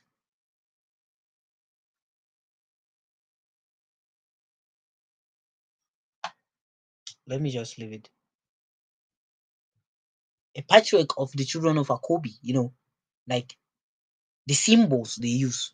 Judah use, the crown and the lion, all this is the symbols. They know. Oh, you have to. When you store something, you have to hide it. They have everything. Look, let me tell you this. They have everything with them. Everything with them. They have it. And I'm gonna prove to you the script, the manuscripts I'm gonna share with you. I haven't done Nini. Remember where we are? Nini in the word the old Greek Septuagint. So now we're still looking at what Nini the Septuagint, right? Okay, let's just go ahead.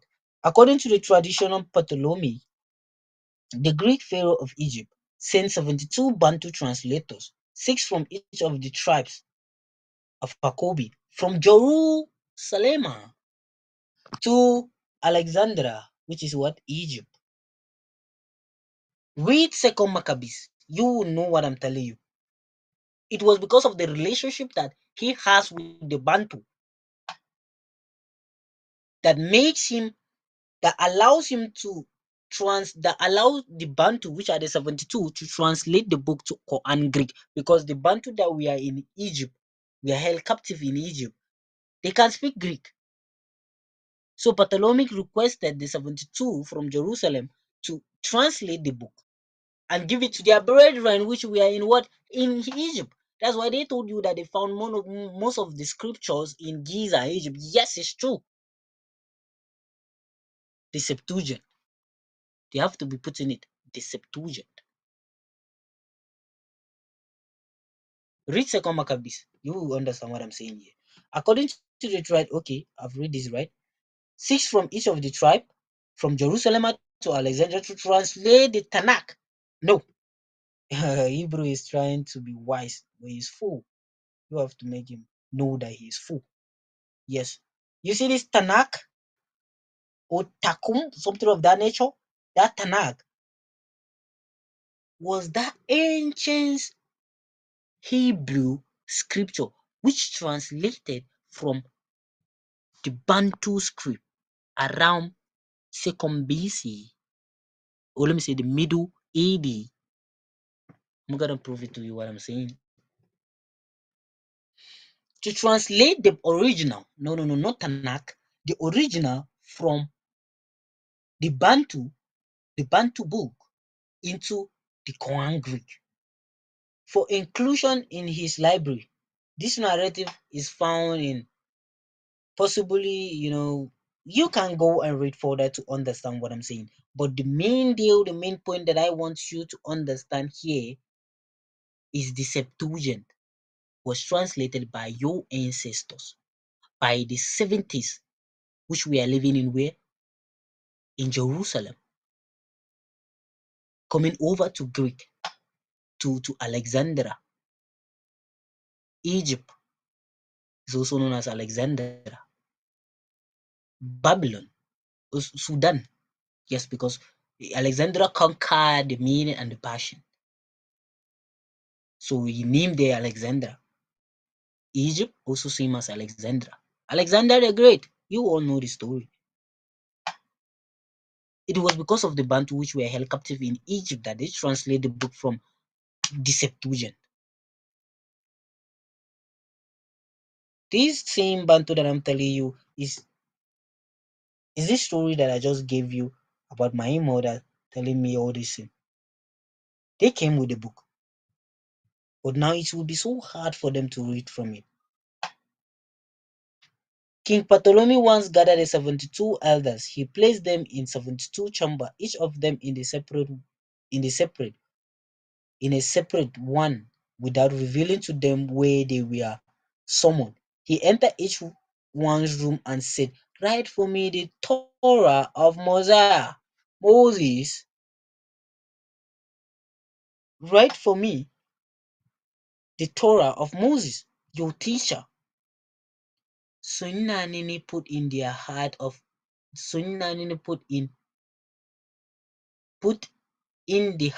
each one to translate identically as the others did. Sunnanini keep this book purposely for this presentation,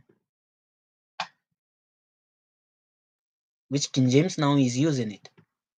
Yes, the King James is the Septuagint. Don't be carried away. The King James is the Septuagint, while the book of Enoch, Jubilees, Jasher is the original Bantu script.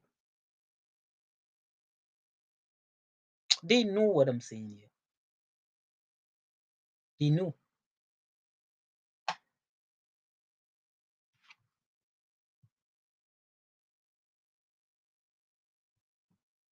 We look at the Septuagint, right?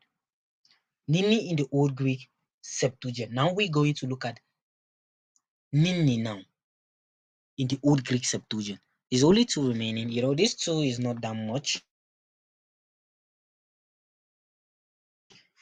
The main deal is out from 1 to 5 is the main deal, right? Nini in the Old Greek / Septuagint. I have something to share with you. Where is he hiding?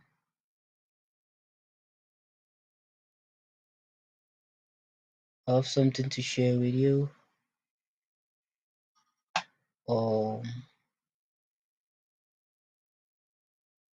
Is it here? Alright, let me just go directly to the.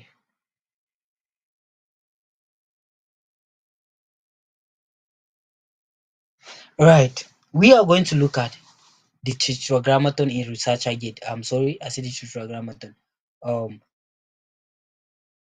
As Septuagint using www.researchergate.net. I want you to look at that. I'm trying to show you where to find this information. It's in the net there. It's in the net. Go and look at the ResearcherGate after this live. Alright. Now let's look at this. Transmission of the Tetragrammaton in Judeo-Greek and Christianity source. Alright.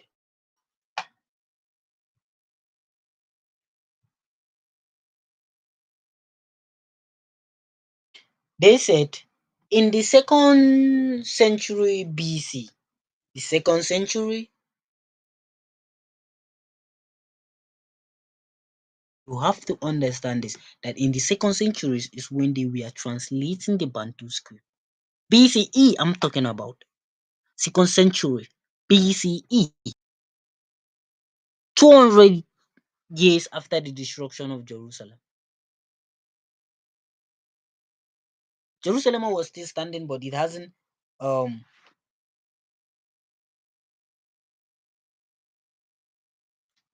Jerusalem was still standing. It has not yet been demolished.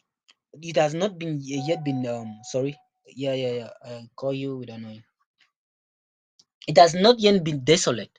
Let me show you Jerusalem so that you can get what I'm saying. No, let's continue first. I'll show you the Jerusalem.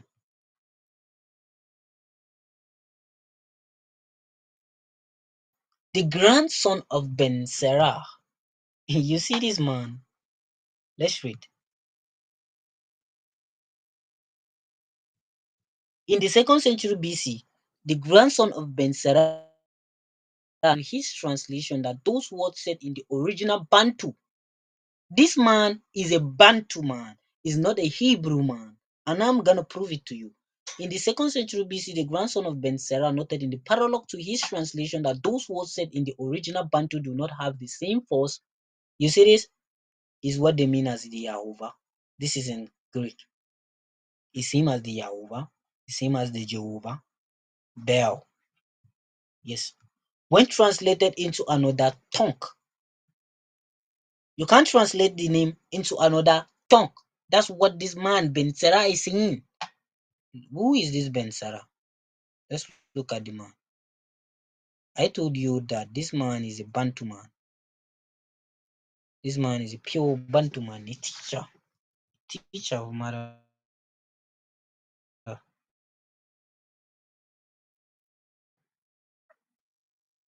Right, I think I have to show you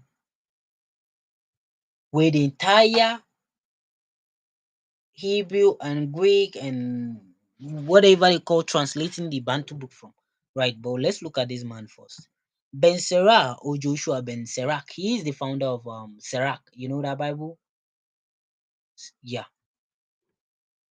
Was a Hellenistic Jewish. They said was a Hellenistic Bantu. Was a Bantu man.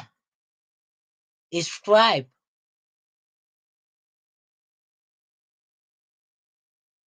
Right? From Seleucid control Jerusalem of the Second Temple period. He is the author of the book. Right.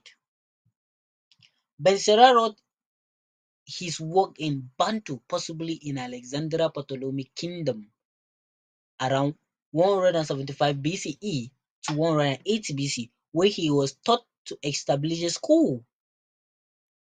He is a teacher. I'm gonna prove to you what I'm saying. Let me bring it out loud, big.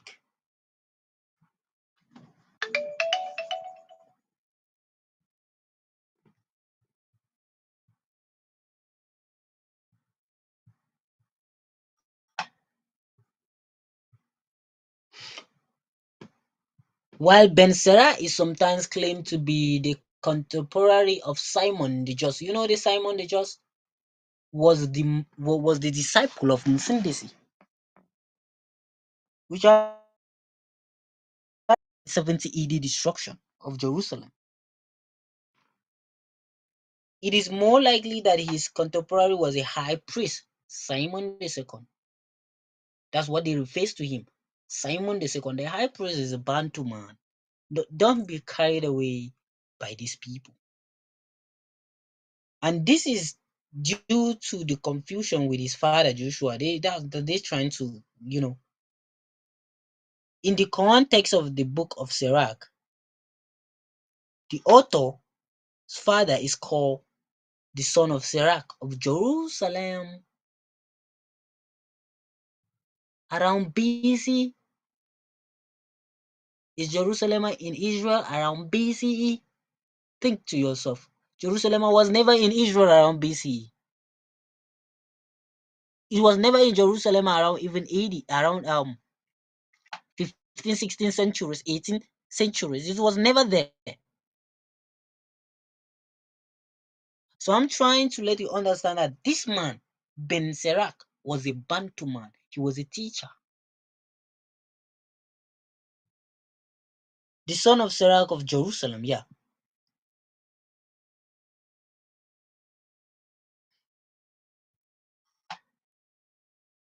Like, let me just go back a little bit here. I just want you to understand that this man is what? A Bantu man. And this is what he's saying. I want to go far. And this is what he's saying.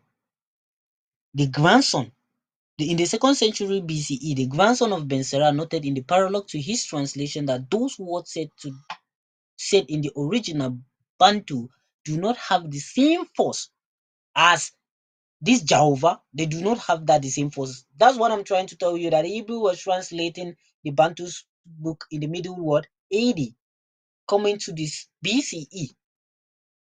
They have begun this thing long time ago. Very long time ago.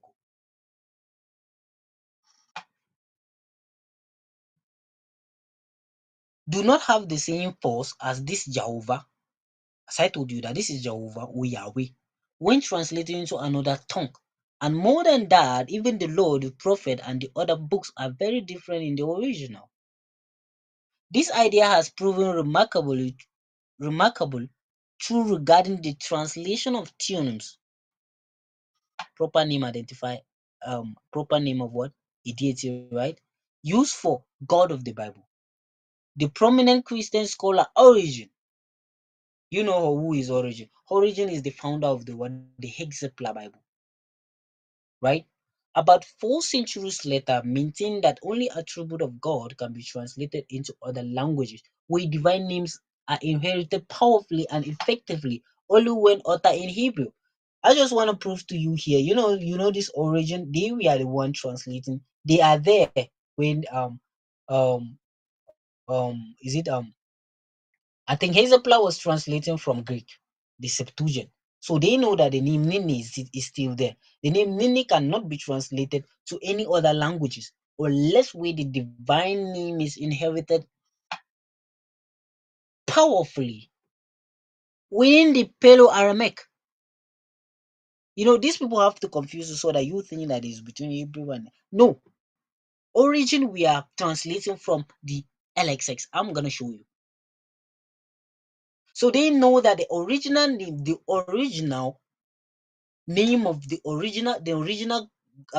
creator of the Bible,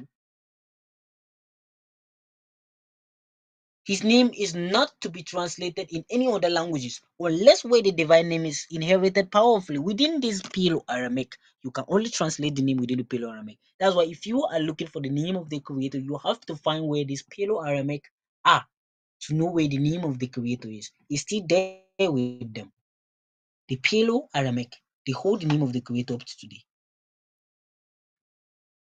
The prominent Christian scholar Origen, about 4 centuries later, maintained that the only attribute of Ninni, I want you to understand, Ninni can be translated into other languages where the divine names is inherited powerfully, only and effectively, only when uttered in Bantu, which is Paleo-Aramaic, independent of their actual meaning. The 11th century's Kara Tobias ben Moses of Constantine,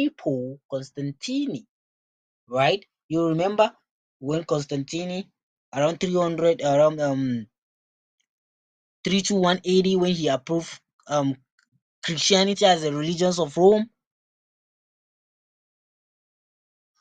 Sunday as the favorable day of the of worship. You remember that? It was during that time. It begins long time ago, BCE. So you have to go back to BCE to get the story in full. You can't begin in 14 to 15 to 16 centuries. You reading ahead. You can't get the truth there, right?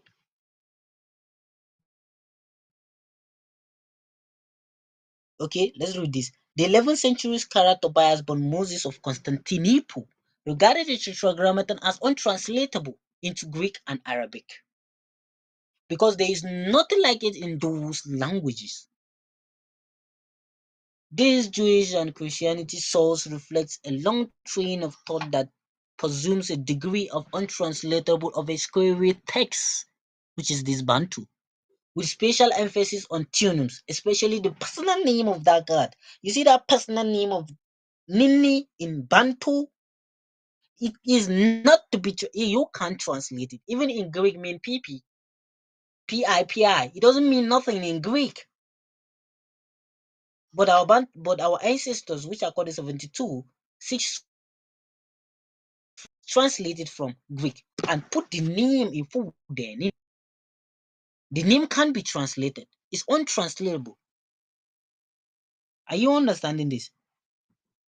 This Jewish and Christianity reflect a long train of thought that presumes a degree of untranslatable of a scary text. This is your book, they call it scary text, with special emphasis on tunums, especially this name of Sunnanini in Bantu. You can't translate that name. Yes, the Tetragrammaton, it will be shown below how this untranslatable result in the Tetragrammaton making its way into Greek literature and Bible translation in varieties of ways and in different times. What are you understanding here? Hebrew rendered the Tetragrammaton to them. Don't be carried away. I'm trying to make you understand something here. Hebrew translate the name. Arabic cannot translate the name. But when Hebrew translate the name, they all use it. Arabic use it. Christianity, which is the modern day Greek, Yes, they use it because they were copying from the Greek. They learned from the Greek. So the whole entire Septuagint was with Christian, the Latinos, the Roman. They don't learn Hebrew, they learn Greek. So the modern Greek are the Christianity, are the Latinos, the Roman. They use the Tetragrammaton also because Hebrew, the Ashkenazi Jewish in Israel now, in Lavan now, we are the one that render the whole the Tetragrammaton to them.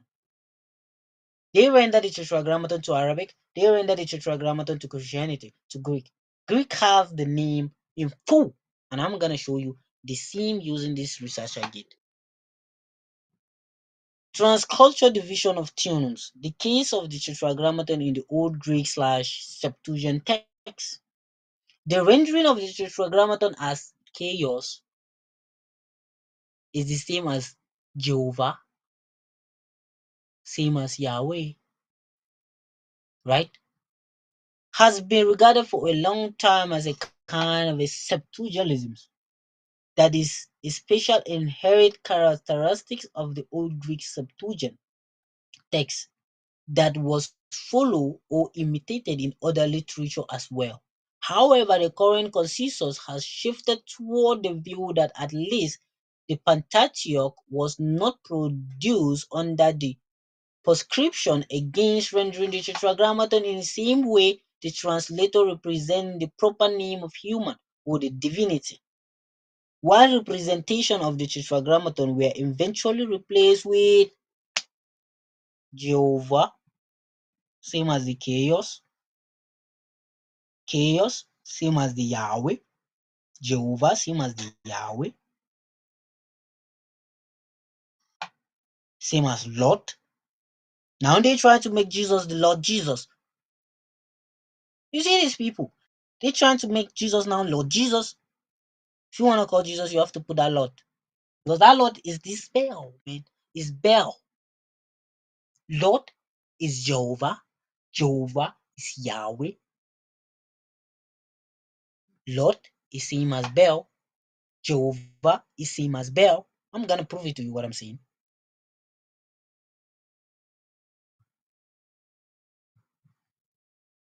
They say 5. While representation of the tetragrammaton were eventually replaced with chaos.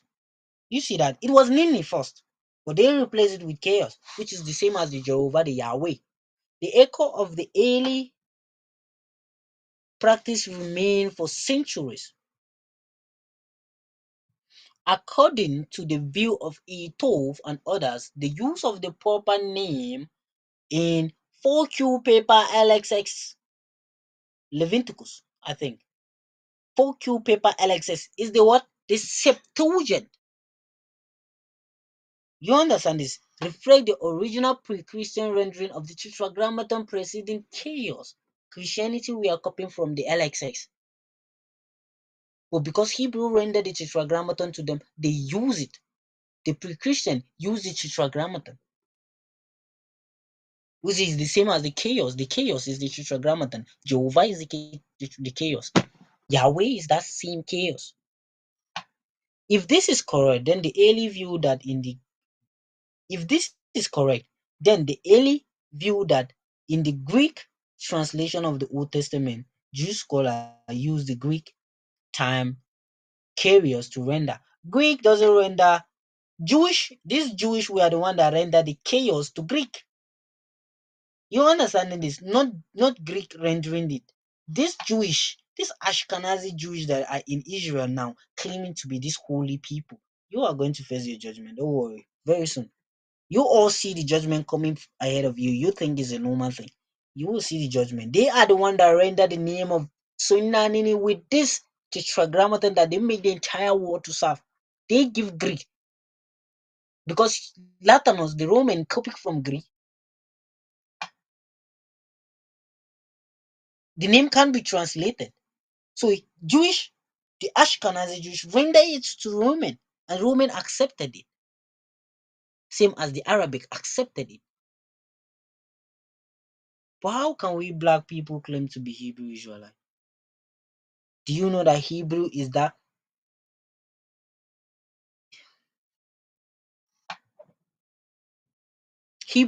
devil himself? You know, the representative of devil are here. Devil have need body. There is no devil. You know this title name devil, Satan, Satan, Lucifer, whatever they call it, and they claim to be no. Jehovah is that Lucifer. Get this right. Jehovah is that Lucifer. Baal, Yahweh, Lord is that same Baal. Don't be carried away by any Lucifer, Satan, whatever they call. That Baal is that Lord, same as that Jehovah, same as that Yahweh.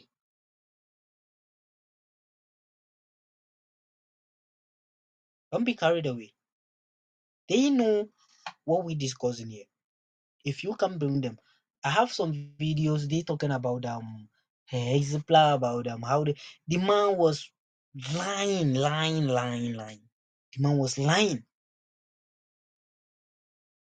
and people are believing them. They say there is still an argument about the exemplar. I know what exemplar do. I know what Origin do. The founder of the exemplar. I know what he did. Hexa means what? 6. While pla means what? 4. In that first column, it is the original Bantu script there, but they say it's the original Hebrew script. It's the original Bantu script within the continent. And then in the second column, it was transliteration, word for word. You know, the Septuagint is what they mean by is the second column. I know what he did, but I don't want to talk about it now. But let's go straightly to the manuscript.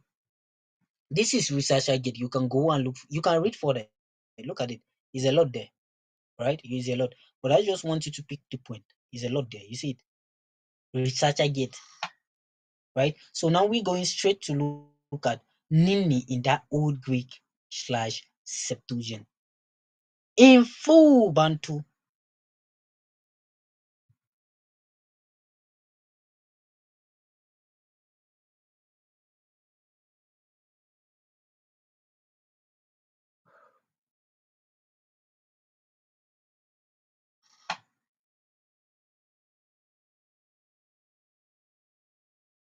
You see, there are a lot of things, but if you are reading this, don't be take away. You know, they're confusing people here.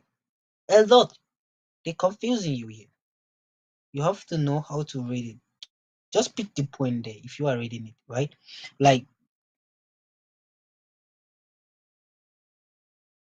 right, Greek manuscript. This is some old Greek manuscript. Let's look at. We are going to be looking at the date.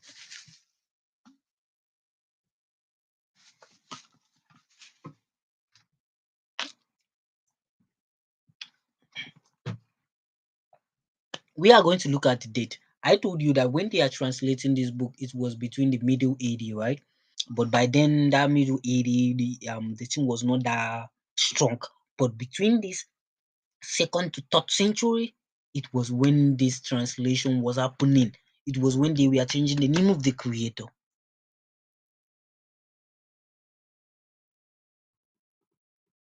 Now let's look at this. KC for whatever they call it. Let's check which the date. 10th century. No. 10th century, by then the name was already removed. I told you second, third century. Mark these two, second, third centuries. You will see the name by in those time. But during these 10 centuries, by then, because they don't already approve the religions of Christianity as the religions of Rome by then, they have already removed the name Nini. They are using Yahweh. You understand? This is 10 centuries. This is found in where? In Vatican. Greek Septuagint. The Greek Septuagint is in Vatican now.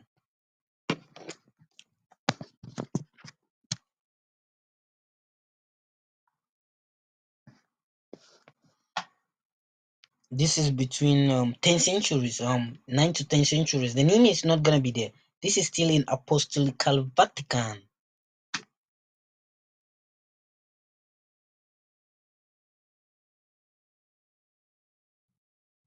You can't find the name there. Right, let's look at this. This is between the 10th to 11th centuries. 10 to 11. You see this old Greek? Look at this. You see the name there. Ni, Ni,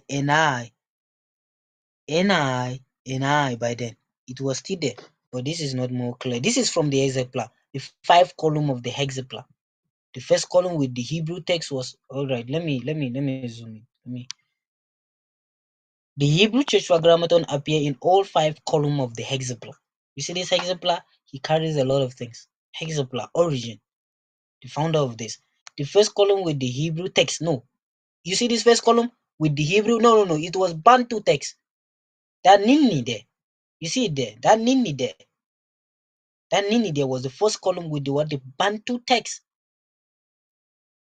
Was not included in this copy. And the fourth column include the LXX, Psalm 26 verse 6. This is the exemplar. In the what? In the first column. The name is there. They trying to, they are trying to make NINI as the name that replace the tetragrammaton. You understand this? They want to make the NINI as the name that replace the tetragrammaton. No, it was the tetragrammaton that replaced the NINI. We know what you're doing here. Are you trying to confuse people here?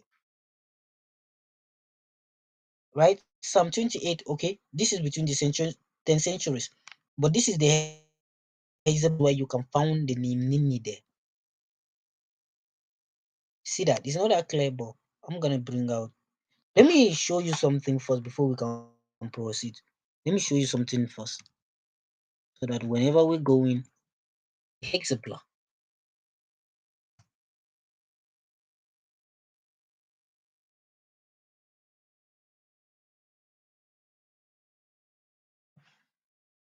Exemplar.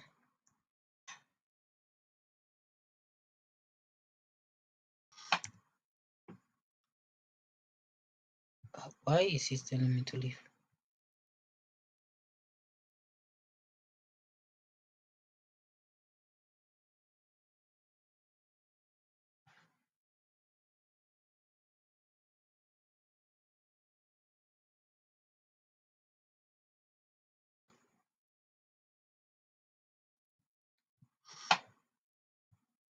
I don't want to leave this page.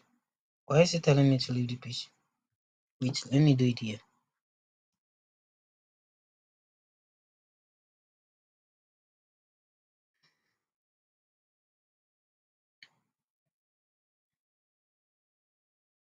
I want to show you the exemplar. The what's going on?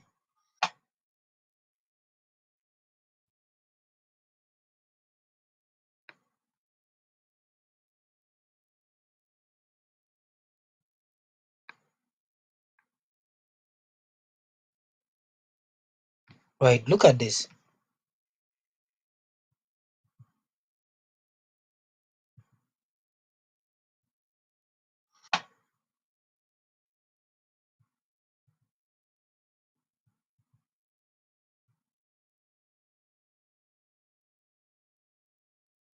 Look at this. You see this? Look at this box here.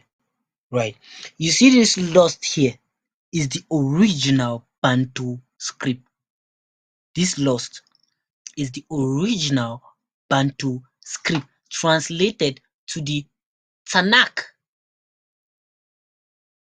Are you understanding me? Translated from the word the Tanakh. This is the Tanakh.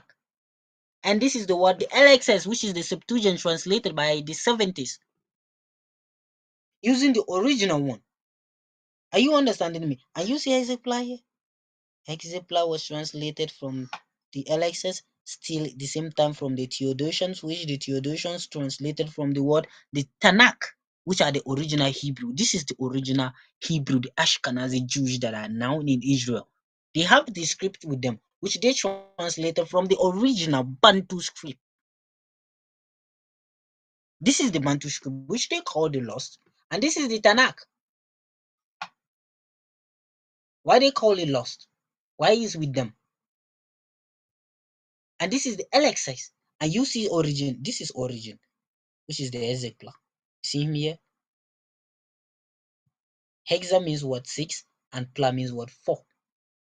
Which in the first column, it was the hexapla within the continent. The transliteration, word for word. That's how Bantu we are translating. The 72 we are translating word for word. Word for word.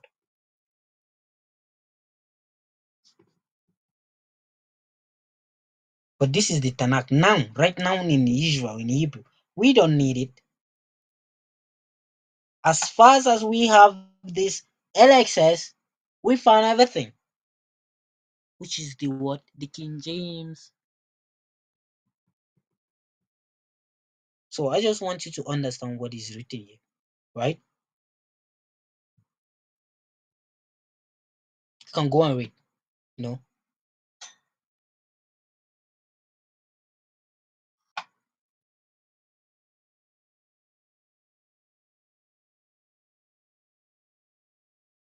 And you see these laws. Let me tell you something about these laws. You see these laws. These laws is these the book of Enoch, the book of Jubilees, the book of what again? Jeshua. This is it here. While King James used this one, the LXS. You know, they were saying why King James removed the book of Enoch, the book of no. King James does not found this book by then. Hey, hadn't been King James found this book by then, hey, they would have done a lot of things. King James does not found this book by then. He was using the hexapla. It was later on they found the book of Enoch and the book of Jeshua and Jubilees. In Southern Africa, they found the book there. It was later on. But by then it was already translated. By then it was long already translated by the Hebrews, the Ashkenazi Jews there in Israel, in the Levant now. It was already translated by them. And by the LXS by then. So this, the original, was found early, you know, when they have already finished translation of everything, plagiarizing of everything around 300 BC. 3rd century. That's the 300 BCE, the 3rd century. Remember to put the BCE, the centuries, right? Let's go back.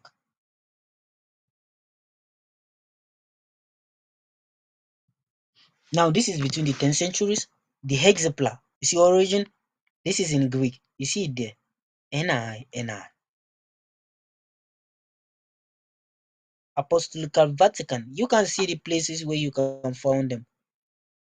Go and look at it. You can see all the is it the library where you can find all this? Is it the library? Right. You see the name here. N-I-N-I. The I is in full. The I is in full. This is it here.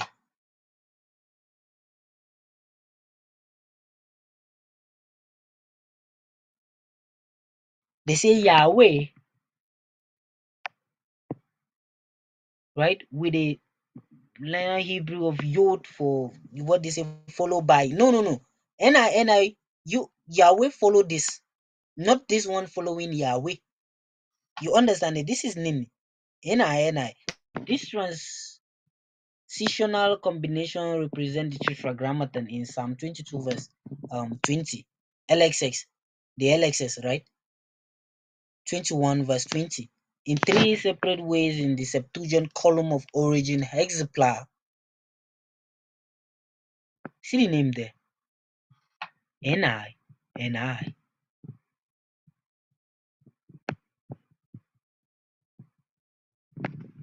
Let's go down.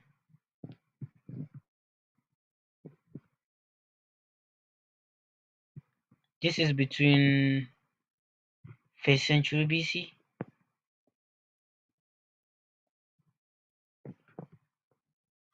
This doesn't look like the name. This is between 15th centuries. You can't find the name. You see, they have already plagiarized the name. N-I-N. Then they replace it with the yacht. I'm coming there. 15th centuries. By then, the name was already removed. Remember, second to third centuries, what it was when they were translating the book, right? This is between 16th centuries. The name is not there. You see, N-I-N, Yot, Ya, Ja. This apostrophe, that's what it means. Yot, Ja, Ya. 15th centuries. They have already plagiarized the name. 16th centuries. They have already plagiarized the name there. This is 17th centuries. You can't find the name. 19th centuries. I think that's in Arabic.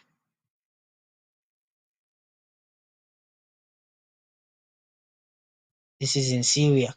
Now, I want to show you something here. This is in Syriac. You see what Syriac did. You see what the Asians did. The Arabs did. They shut down the complete I, two I. The NI, they replace it with Yod and Yod N. Yod Va, Yod Va. That's what they replace their own with. Instead of this one, they replace it with, you see the NI, the N is that um H here, right? And this is the I. But they do not use the I. Syriac do not use the I. They all shut down the entire two. But Hebrew shut down only one. Greek, the modern day Christianity today, the Latin, the Roman today, shut down the last I. But who rendered the yoke to them? It was who? Hebrew. The Jewish, Ashkenazi Jewish today. They render that apostrophe to them, which is that Y, the Yod, the Yah, the Jah. This is the name. The Syriac transcription meant to resemble, you see, they say Nini. You see, the name is even in the Syriac. This is Syriac. The name is even in the Syriac. Because they were translating from also the original Bantu script. This is it in Hebrew. PP. It doesn't mean nothing in Hebrew. The name, you can't translate that name in any other tongue apart from their Paleo-Arabic. Look at this. It's between even the 7th century. This is the name there. But Hebrew use Arabic use this one. Islam. They shut down the entire I. They use the Yud, Va, Yud, Va, Allah.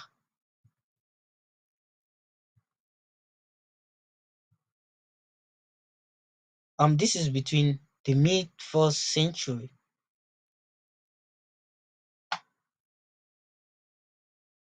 Papyrus.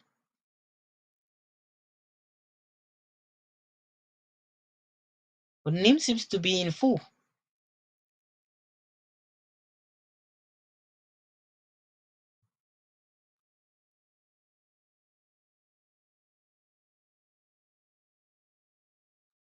They say Paleo-Arabic.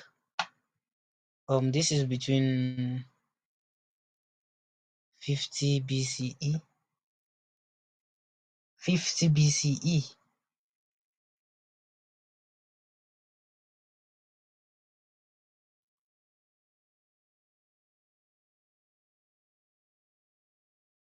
This is between. This is original Hebrews. They are uploading their own. Right? You have to understand. This one is Hebrew. They say Paleo Hebrew. It's Hebrew. Nothing like Paleo Hebrew. Nothing like Paleo Hebrew. Hebrew. Hebrew claim to come from the Asian, claiming to be a Paleo of his own. Lie. You lying. Hebrew is claiming to be the Paleo Aramaic. At the same time claiming to be Aramaic. Now he is claiming to be Paleo. If he tell you that he's Paleo Hebrew, that means he's Paleo Aramaic. No, Hebrew has nothing like Paleo. Hebrew no have nothing like Paleo. It was Hebrew.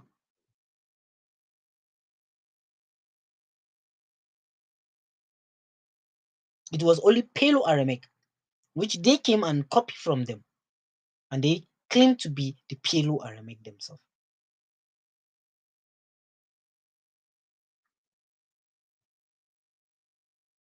You can go and search, but I'm just want to show Greek. You see Greek?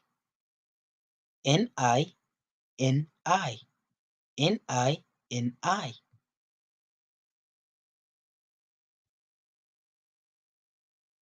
Between the 8th to 9th century. You see that? Resemble Greek. They say Yahweh resembling Greek. No. Resembling Greek Nini. Yahweh, Yahweh, as I told you that Yahweh render it to what? To Greek. Greek know nothing about Hebrew. They have their own Phoenicians writing. Yahweh was the one that plagiarized the name of the Creator and rendered it to Greek. This is Babylonical Apostolical Vaticana. This is in Vatican. You see the name there. They know Greek, the Septuagint has Nini in full. Remember where we are. Nini in the old Greek word Septuagint. Look at the name here. N-I-N-I. Nini.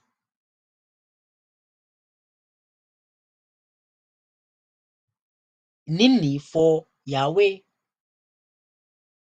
Biblical Apostolical Vaticana. This is there. It's still there up to today as we are speaking. They don't know what they are doing by uploading this. You see the name Nini there? You see the name Nini here? Nini, N-I-N-I, translated by your ancestors. You see the N-I-N-I, Nini.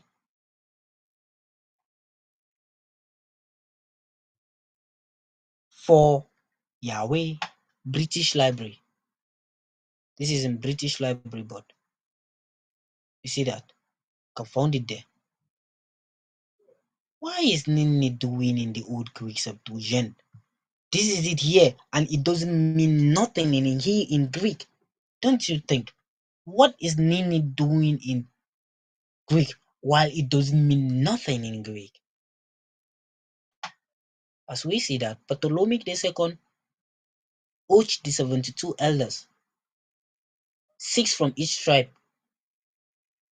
to translate the book to Common Greek, the Old Greek, or the Septuagint, or the LXX. Our ancestors did the translation. Same as Biblical Apostolical Vaticana is there. They all there. You see Nini there? NI in full.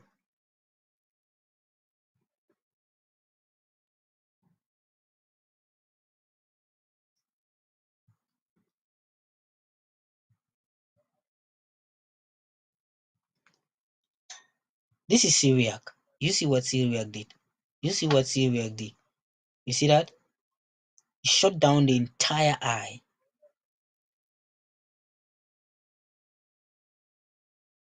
It's the name of Bel. This is the name of Bel.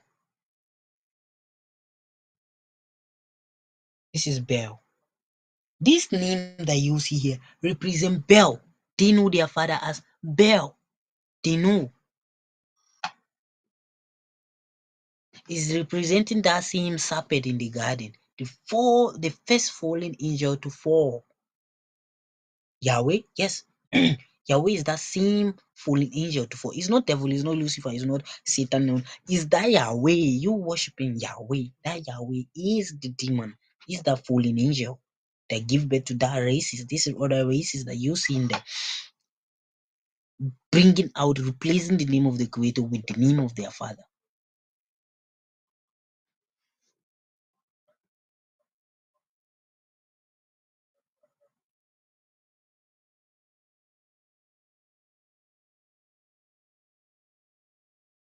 You can go and look at it. This is between 4 centuries, between 7 centuries. You can't find the name there by then. They have already removed the name far away. You can't go and look for it. You can go and search, right? But this is Nini in the Old Greek Septuagint. What is Nini doing in Greek? While Greek does not have nothing to do with, has no any meaning of the name. The name has mean nothing to them. Like PP, you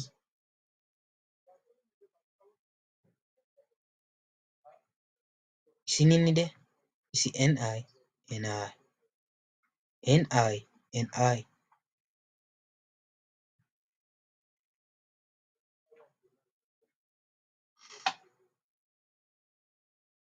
In Isaiah 61 verse 10 to 11, explaining the nomen sucrum case as NI, NI.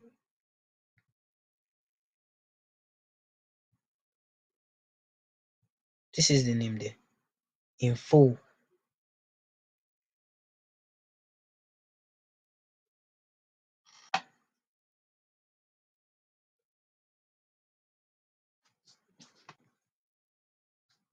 I told you where to found this researcher gate.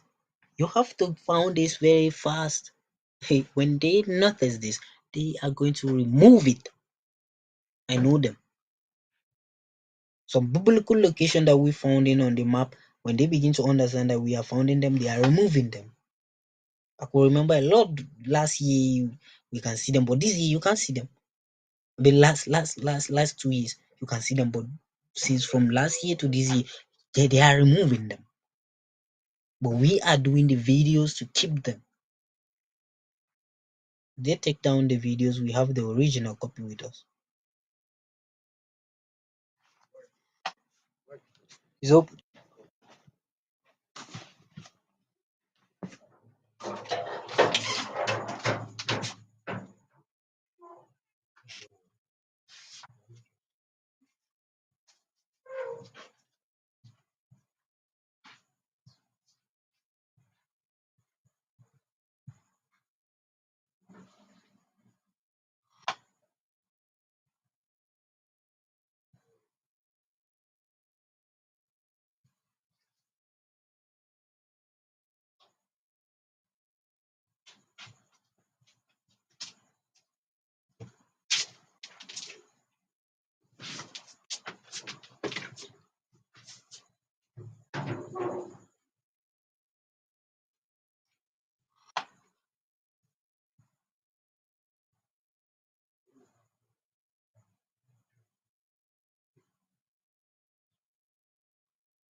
While my brother get himself situated, man, just you know, give all praise and Yeah, glory sorry to man. the. Continue, my brother. I'm sorry. Continue. Yeah.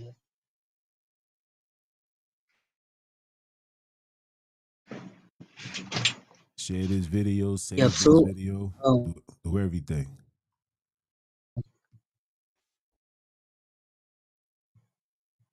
you have to save them. They will remove it. I know them.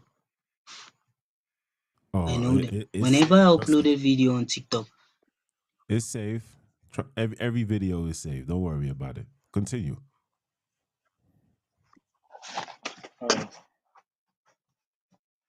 because I remember anytime I upload a video on TikTok, they will say it goes against their is it community standard or something of that nature. But I didn't see, this how they are. Not today. Anytime I come live, they shut down my live. You know, so you have to save the video with you, right? You can go to the researcher gate and look it for yourself, all right?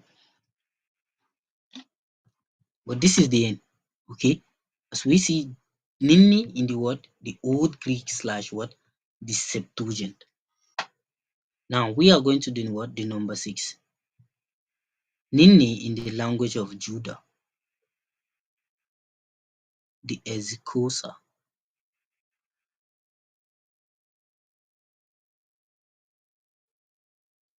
Nini in the language of Judah. The Ezikosa.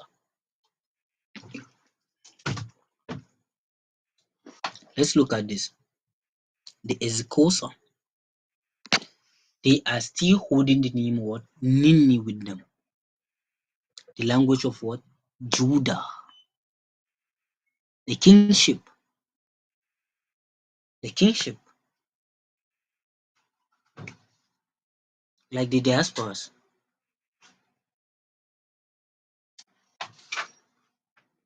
I'm coming. Sorry, give me a little minute.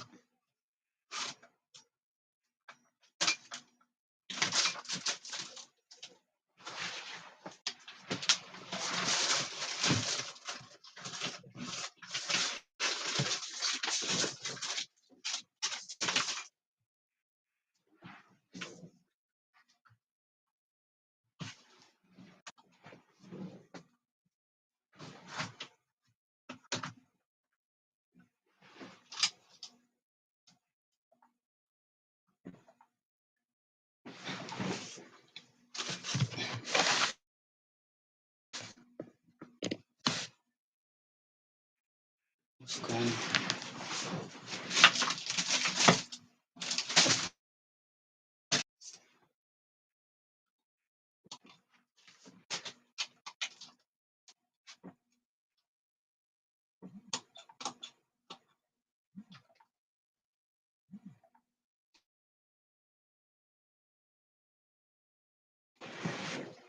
Sorry for that.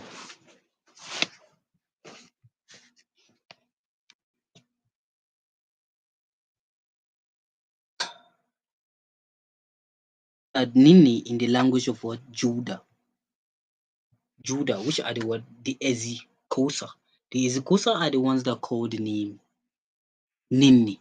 And remember, when we are reading from the research again, the name when Ben Moses, Ben Serah, the grandson of Ben Serah, told us that the name can only be translated within the language where divine name are inherited powerfully. So you can find the name in all of the Bantu. They call him, some said Modimo, Muwari, Chineke, Oludumare, Akongo. Some said Nan, some said Nin. Yes, when you found the Bantu, they hold the name of the creator, but because they compare him with some deity.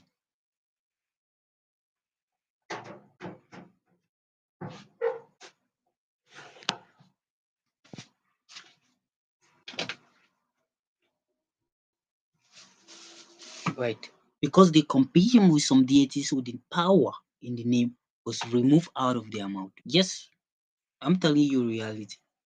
You those. Our first sin was to worship this idol they are worshiping now, calling it African spirituality. They don't know nothing about what they are doing. This shrine of a thing that we are doing now in Africa is the beginning of the sin. It was that sin that opened doors to the Gentiles, the great enemy of Soninanini. They are enemies of Soninanini, not even our enemy. It was because of those sins that we are doing that give access to these Gentiles into the land. When they came, they made everywhere desolate. Just imagine that you can't even know that Jerusalem was in Botswana. They destroy it, making it desolate like a desert. You know that these are great armies. They are enemy of Soninanini, not of you. So their judgment is of Soninanini.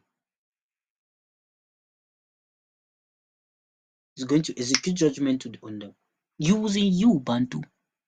If you can hear me, using you. As I was saying, the Nini is only in the word. It is found in the word,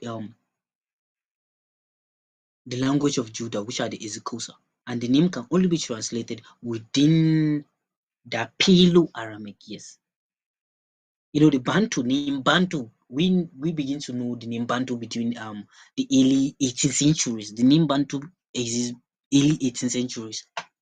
But you see, the Niger Congo, I'm talking about Africa now, and some of them that are in Afro-Asiatic, why they call them the Afro-Asiatic? Because the language looks like the Afro-Asiatic, which is the Aramaic, but they are Paleo-Aramaic, not the Aramaic.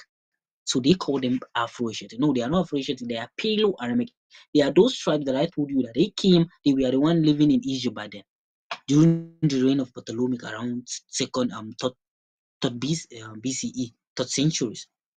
They were the one they refer to them as the Afro-Asiatic. But you see, Niger Congo, the Bantu, and those ones that I'm referring to, they are Paleo-Aramaic and the diasporas. But why we refer Bantu, Bantu, Bantu? Because that's the name, that's the popular name. The people we are taking during the slave trade, we are the Bantu. During the transatlantic slave trade, we are the Bantu. The Arabic, Mohammed slave trade, we are the Bantu. By then, the name Bantu was not known. It was between 15 to 16 centuries when the shipping began. But in the 18th centuries, when Bantu was known, that's why the black diaspora brother does not know themselves as Bantu. All right. So this is Nini in the language of what? Judah. This is how we write. We write from what? Right to left. We read from right to left. We write from right to left. So this is Hebrew. This is the name of the demon. You see this yod, this apostrophe signify that demon. This is the devil. Don't be carried away by all these title, devil, Lucifer, Satan, all these titles. This is the devil.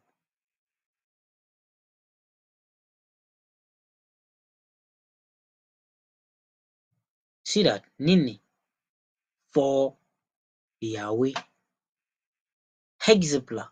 Reading of Psalms 80 verse 4, the LXX 72 verse 5.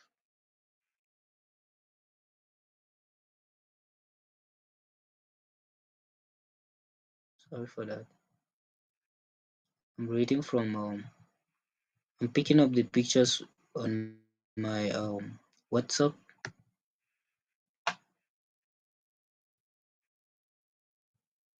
I'm gonna talk about the Manura one day.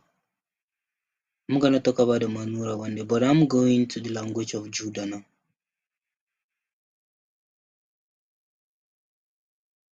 I'm on the language of Judah, right?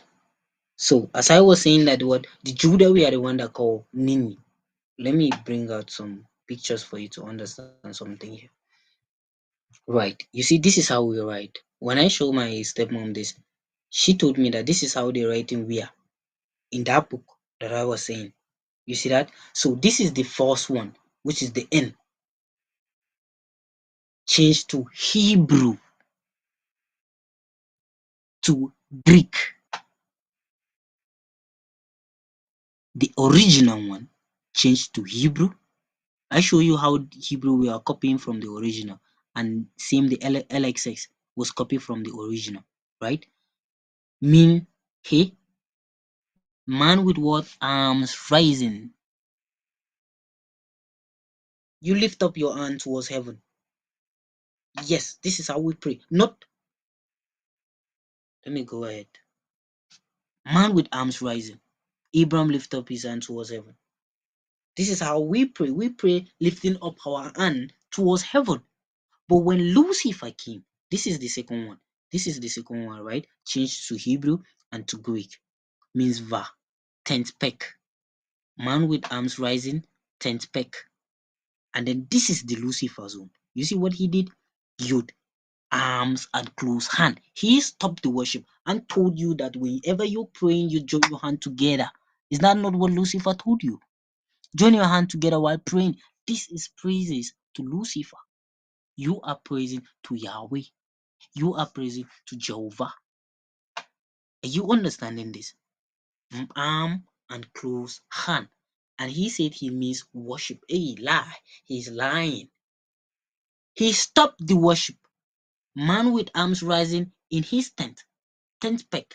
This is man with arms rising, praising in his tent, praising. When Lucifer came, he says, what? Arms close, or close your hand. This is praises to Lucifer. We do that. We do that every day. Are you seeing it? And I, man with arms rising, man with arm rising. Full stop. But Lucifer came here and did arms close. You see that? And then he turned it to left, reading from left. Now we read from left to right instead of from right. Instead of from right to left, we read from left to right now. Stop coming on.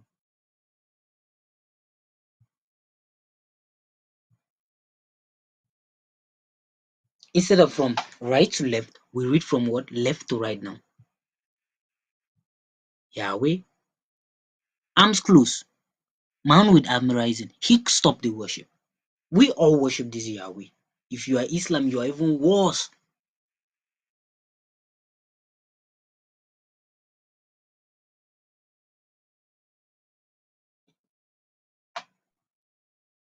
You see that? Bantu is written from right to left,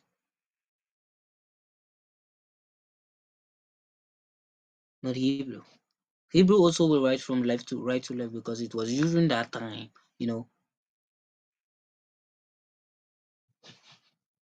Same as Allah. You see this here. See that? Same as Allah. I show you that in the way when we are reading that when we are in Nini in the old Greek Septuagint. Right? Now, let's continue this. His name, I said this, his name is still found in the language he speaks in Daniel 5:25. Daniel 5:25. I know you can watch Johnny John. She's on YouTube. She's a well-speaking executor. She know all this. Johnny John. That's her name. In Daniel 5:25, when Sonina Nini ride in the wall of Belshazzar, son of Nebuchadnezzar, right? In the Sudan, during the destruction of the what? The first temple.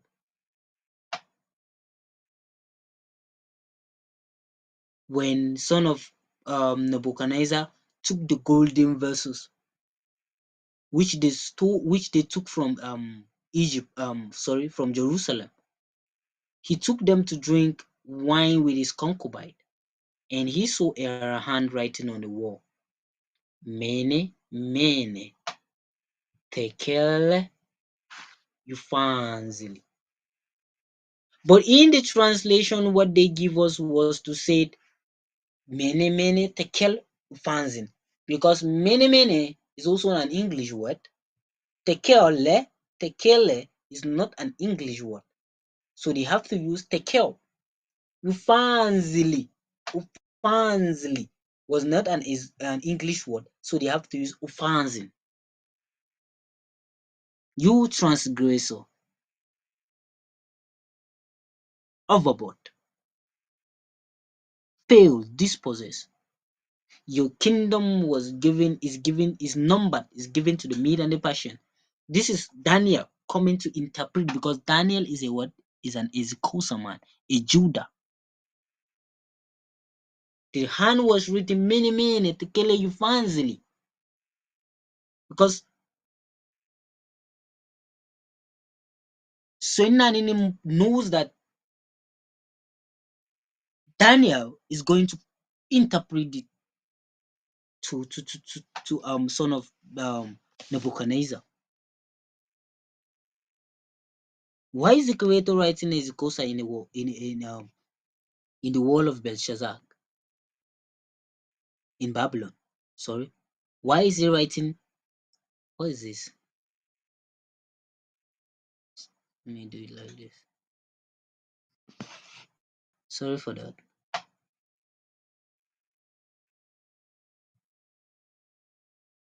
Why is Sonanini himself writing in Ezekusa? Why is he writing in Ezekusa? He speaks Ezekusa. That's why his name is still found in that same Ezekusa. Mene mene, tekele ufanzili. Ufanzili means failure. This is the original. This is Ezekusa. You see that? Ezekusa, English. This is Ezekusa language. The language of Judah. Trans.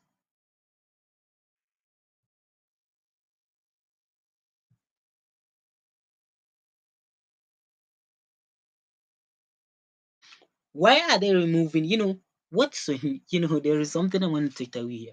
What's Sonanini write with his hand? You can't get rid of it. Who are you? Even if your daddy Lucifer, even your daddy Yahweh will come, can't get rid of it.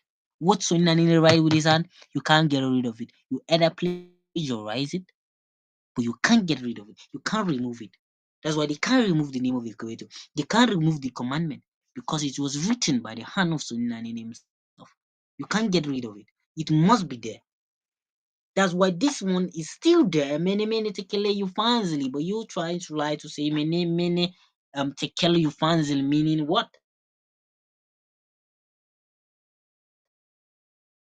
Is the language of Judah.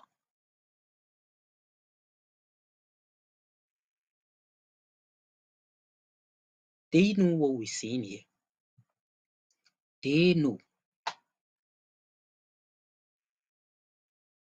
think that leads us to number 7. Why? Why is the Father?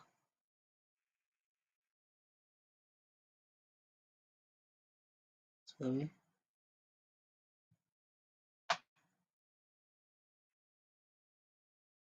Why is the Father and the Son speaking Ezekusa language of Judah?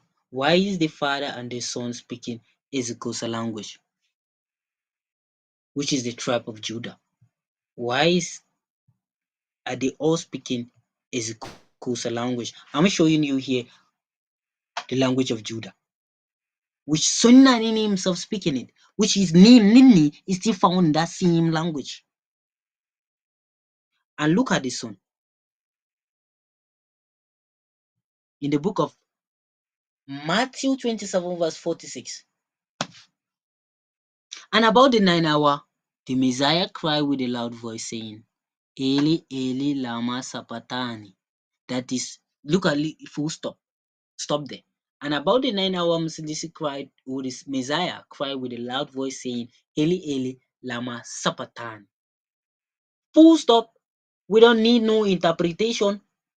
They came here and said he was saying, that is to say, my God, why hast thou forsaken me? Who told you that the Father forsaken the Son? The Father doesn't forsake us, talk less of the Son. He never forsake the Son, and He never forsake us. He is providing it to us up to today. Oh, if you think that your Lord Jesus, your Yahweh, or your all this bullshit is the one providing it to us, hey, we know now He's not the one providing it. It is Sonanini up to today, but we give it Lucifer the praises. That is the most horrific thing that we ever. That, in fact, in this entire life, I see no sin that I've committed. The big sin that I ever see in my life is to be in Christianity and to worship this Lucifer, Yahweh, Jehovah, Lord, and now making Jesus the Lord. It is the biggest sin that I ever see. If I remember that, I feel like as to shed tears. I feel like to carry an arm to go to war. This is how I feel, because it's so annoying. Sonanini is providing it for you every single day. Every single day. He endured a long suffering. He endured a long suffering that by now we would have get a sense in us. We would have get a common sense in us to give what belongs to Caesar to Caesar. Give Soninanini his praises. Give what belongs to him to him. This is the son speaking his Kosa language. Why is the son also still speaking his Kosa language? This is still Johnny Johnny. Johnny John. This is still Johnny John. Alright? She's on YouTube. Eli Eli Elama Sapatani. This is this the original translation is what? This is for Sabbath keeper. This is what Eli is. That same as Kosa. You see that as Kosa.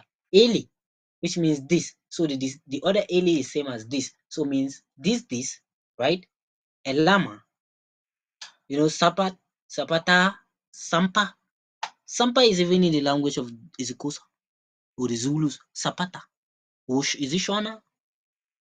Sampa. Day of rest. Why is this Sampa in our languages? Are you called here to say Sapat? Is Sampa or Sapata is our own language. These people are translating, claiming it because Hebrew is claiming is writing Hebrew copy from us from the Paleo Aramaic. So his word is going to be somehow closer,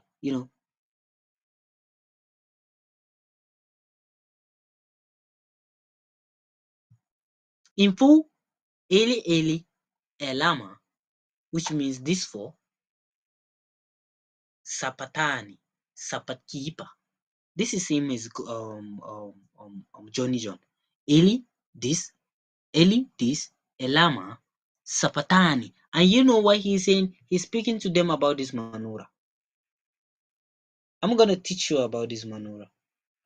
I'm gonna teach you about it. I know many people are saying all sorts of things about the Manura. I'm just look at Hebrew. Look at what Hebrew is saying about the Manura. Or feast trumpet, day of atonement, Sukkot, whatever they want to say there. Hebrew Israelite, you need to get yourself out of this.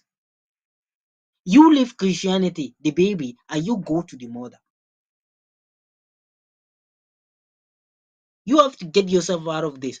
Seek the spirit of Ubuntu. He's gonna interpret everything for you. This is so simple. If you are with Sonanini, he's gonna do it. I'm gonna show you what this Manura means.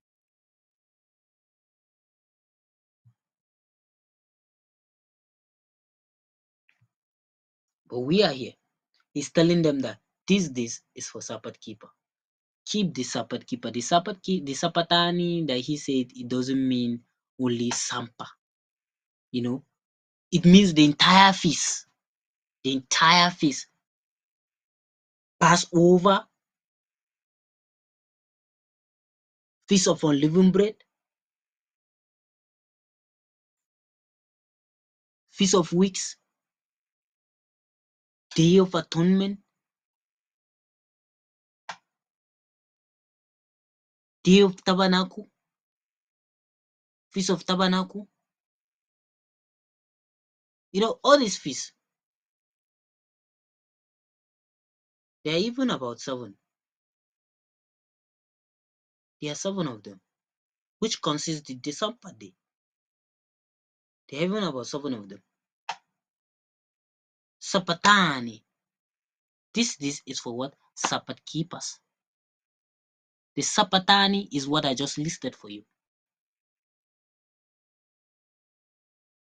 About I think is about 4 days left for the Day of Atonement. I think you will host me for this Day of Atonement, if you will not mind. Okay, host me for this Day of Atonement. I'm gonna tell you where the Day of Atonement means, because I remember when I was studying the luminaries of heaven. The luminaries of heaven.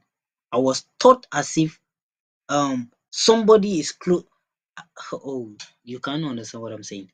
I was being taught as if somebody is close to me, but nobody is close to me. I understand the entire luminaries of heaven. Entire luminary. I understand it.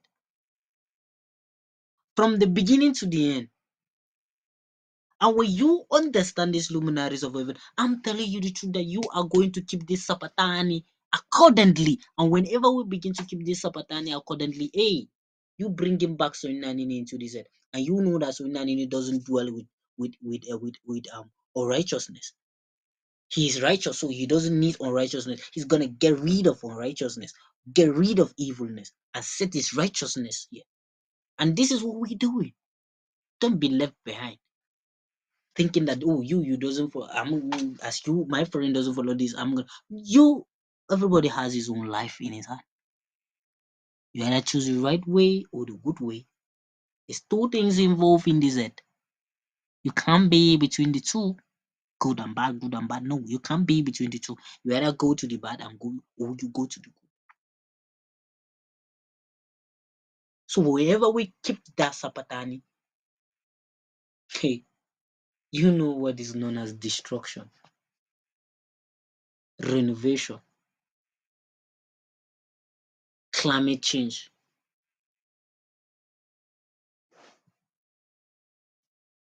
It's gonna happen. And we here to do it. We're not playing. We're here to do it. He chooses a certain people for it.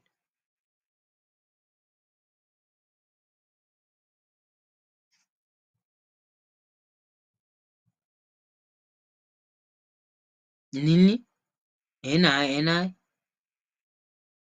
change to this. And whenever you're serving this, you're worshiping this Baal, the testy dragon that need blood. Cain is that testy dragon which murdered Abel. Are you understanding this now? Cain is that testy dragon, or they call him the serpent.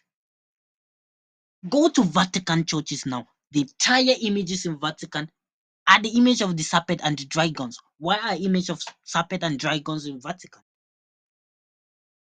Why are those images? Because they know their father. They know their father. Is this Baal? Is this testy dragon? He need blood. He murdered Abel to drink his blood. Oh, so people said, oh, it was the story of Adam and Eve. Adam, what's that called? The serpent because Eve she eat the fruit and blah blah blah. That's the end of this. No, the serpent has children. The serpent begat. I'm gonna tell you the story. He begat son and named Cain. Cain is the son of that serpent. Yes, and you know that the fruit of good and evil. When they begin to give the story, so Nanini always shows me a lot of things. The tree of evil, the tree of good and evil. I'm coming. Let me go back. I think not now, not today. Give me 1 minute. I want to explain something to you here.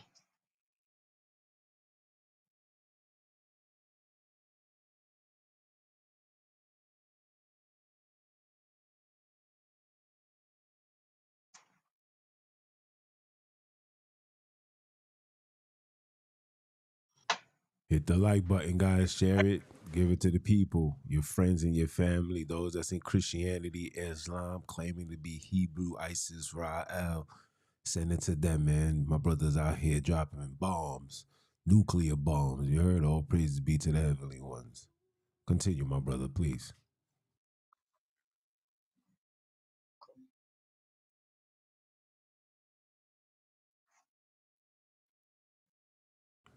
And shout out to everyone that's still on. I'm coming. I know it's long, but the truth gotta set us free. So continue, my brother. My apologies.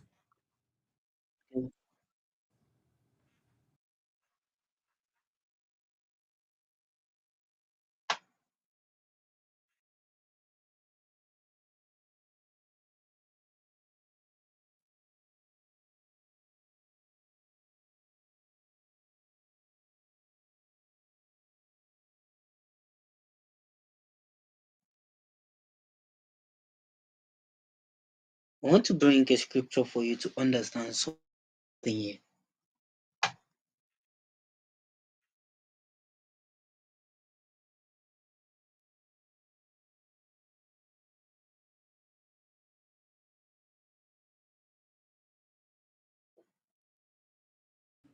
So as he finds and look for these scriptures, hey man, look, the word only took place in the Holy Land, man. I know I got maps too, you know what I'm saying? And today wasn't my day to bring forth these informations. Um he broke down the ham, how they put ham just like in Abraham. They gotta interject themselves when they want to own something. And for those that's been following me, you know I done broke it down and show you how they changed ham in Japhet, how they did the changes, right? When you look it up, right? They changed ham and they changed it to sham, Cham or Kham. And when you look deep, you'll find those areas in those so-called Asia, Europe. That's their dwelling place. And I already showed you Egypt translated into English and easy closer. It's Japhet. You know what I'm saying? So all this truth is out here. Everything is screenshot, recorded. This is recorded too. Save this. I'm gonna have it saved for those that need it. Shoot me an email, DM. Follow my brother Fresh Gold. He does this on a regular. That's how I got in. That's how me and him got acquainted. Seeing his beautiful work. Okay, and this work needs to be acknowledged and understood, you know, and the only people that's going to understand it is us, because the word Psalms 147, unto the children of Akob have I given my laws, statutes, and judgments. I have not given so to any other nation. So don't think the Europeans is going to bring forth this truth to you.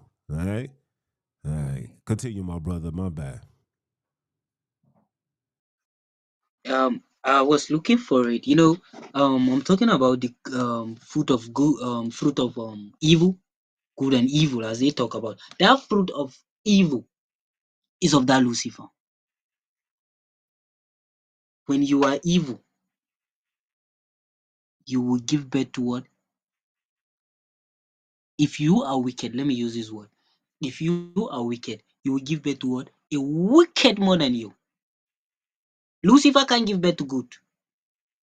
When Synthesis came in the book of Matthew 7:17 to 23, he said, likewise, every good tree bear good fruit, but a bad tree bear bad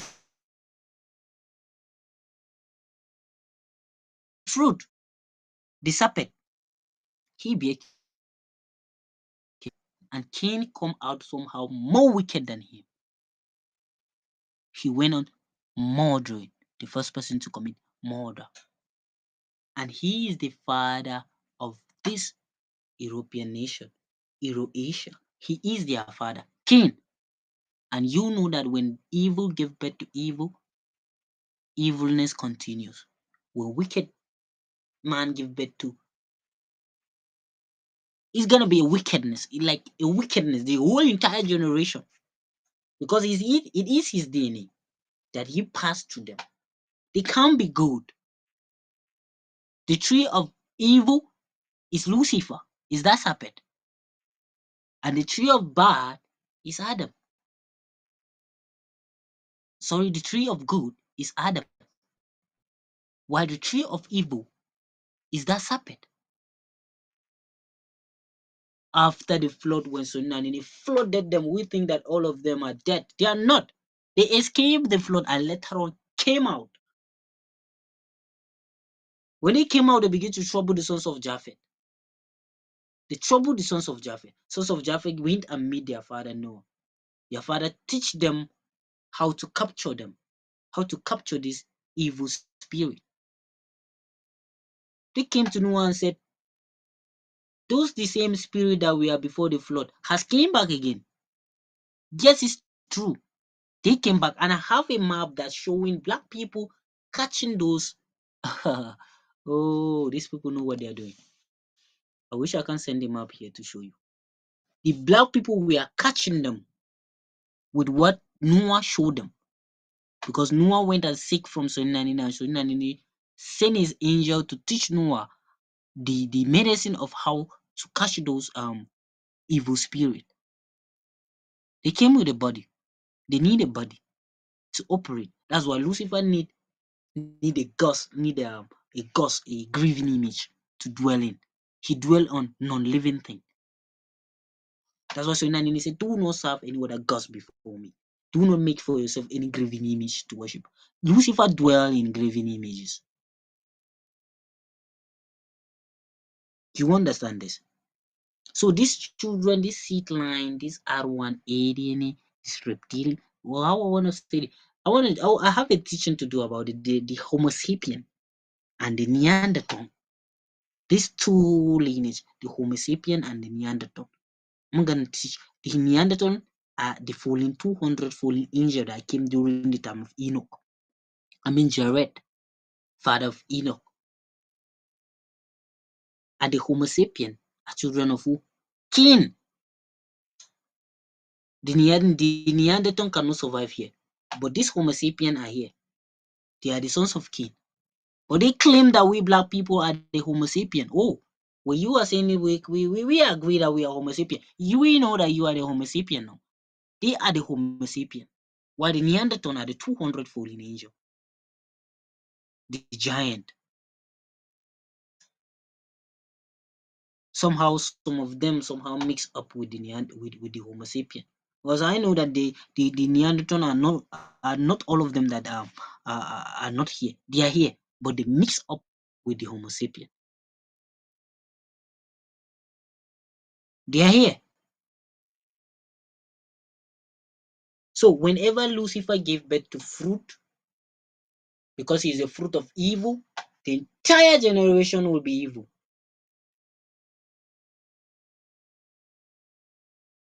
After the flood, they remain. When Soninanini sent his angels to gather them up entirely on the earth, because Lucifer, Soninanini gave Lucifer time and half a time, he pleaded for the 10 of his tribes out of 100, 10 of the tribes to live on the earth. That's why the 10 of the tribe you see them here are the 7 sons of Ham, the Gomer, the Magog, the Median, the Javan, the Tuba, the Mishka, the Tyrus. Are those 10 tribes which Lucifer lives on the earth. And they are sons of who? Ham, the Homo sapien, mixed up with the Neanderthal. But the Homo sapien are the children of Lucifer. King children. In fact, the entire Homo sapien. They are mixed up with the Neanderthal, yeah. That's why when Musindisi came, he said, you are of your father the devil, and the loss of your father you will do. He was speaking to them because he was a murderer from the beginning and about not the truth. Anything he speak of his own. Because he is the founder of lie. In John 8:44. That's where you can find it. John 8:44. And also see him in Matthew, he said, he generation of vampires. He said, he serpent, he generation of vampires. How can you escape the dimension of hell? Msindisi, the Messiah, know their father. It was Cain, the serpent seed.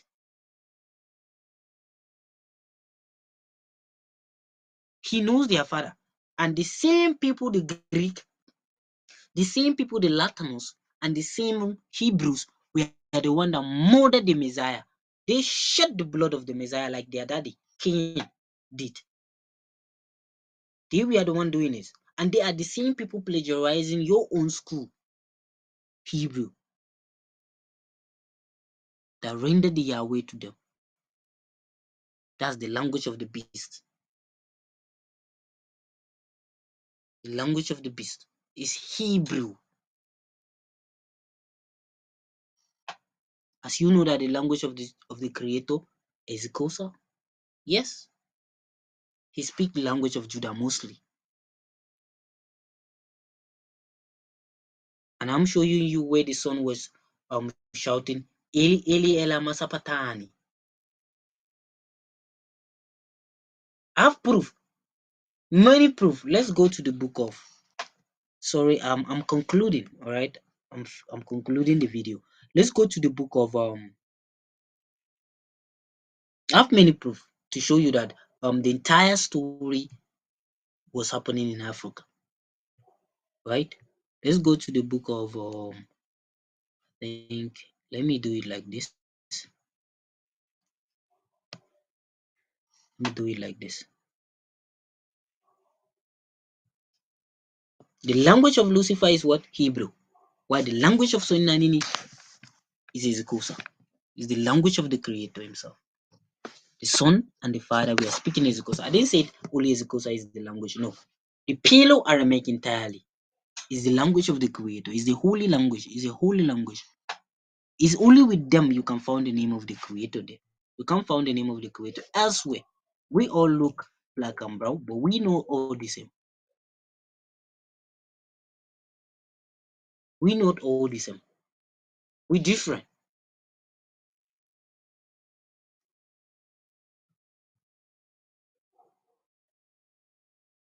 I think how is it written?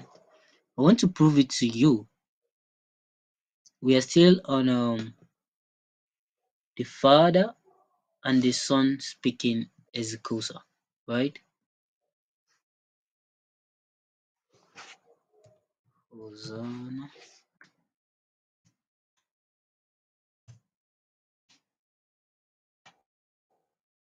Even the crowd we are speaking Ezekusa.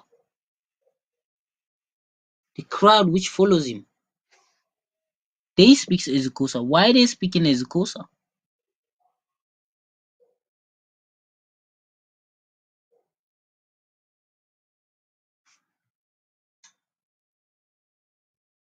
In the book of Matthew 21 verse 9, and the multitude that went before and that follow, I'm seeing this here, right? Crying, saying, the Messiah, right? Crying, saying, they said, Hosanna to the Son of David.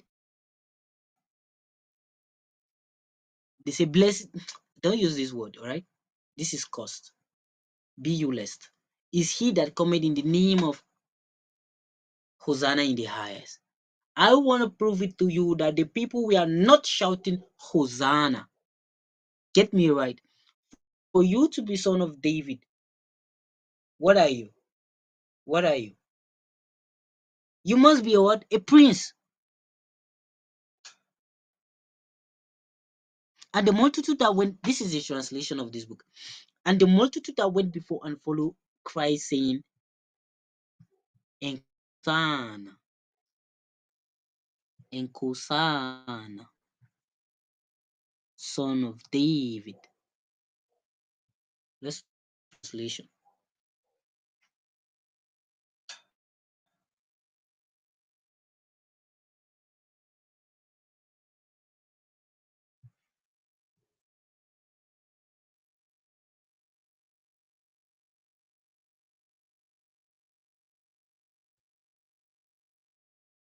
We're using the same Ezekusa language of Judah to prove it to you.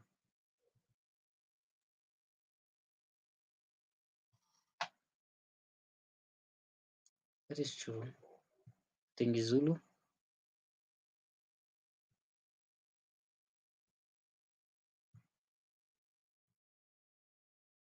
Right, it's Zulu.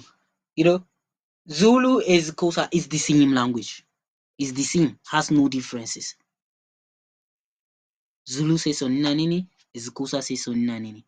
It has no differences, right? So when the crowd were following him, they were shouting, Nkosana,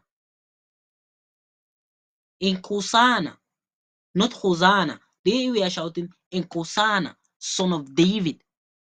For you to become a son of David, you are a what? A prince. This is the translation.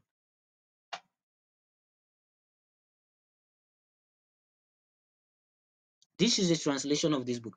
And the multitude that went before and that followed Christ, saying, Hosanna, which means what? Prince, to the son of David.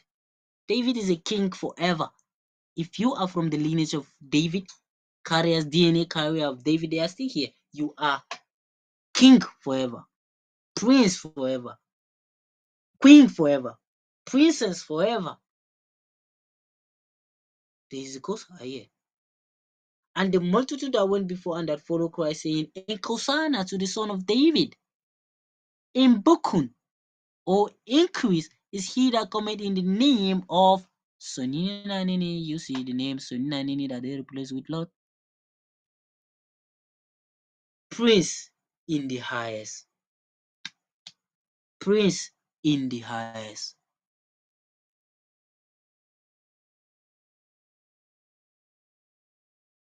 Son of who? Sonina Nini. Prince in the highest. He came from the above. He came from above. But he have to took on the nature of us. Hebrew says that. For verily he took not on him the nature of angel, but the nature of who? His brethren. I think it's Hebrew 1:1.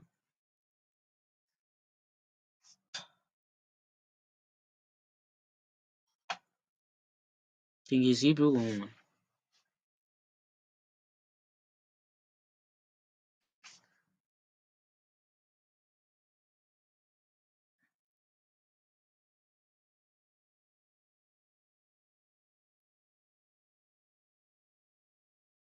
I'm coming, give me a time.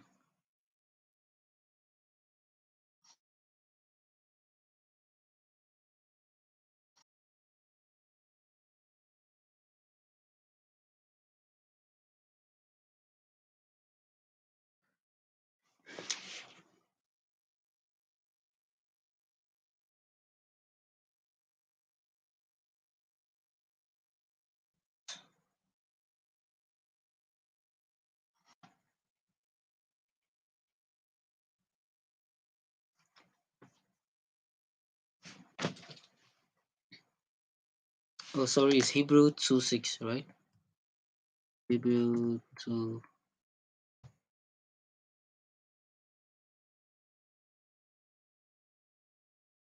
Hebrew 2:16.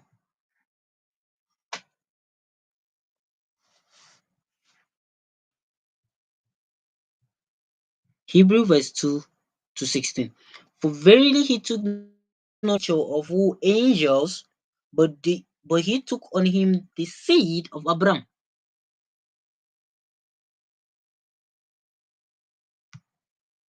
We all know that the seed of Abraham are not virgin birth. The seed of Abraham are not what? Virgin birth. They are DNA's carriers. In the book of Matthew 1:1.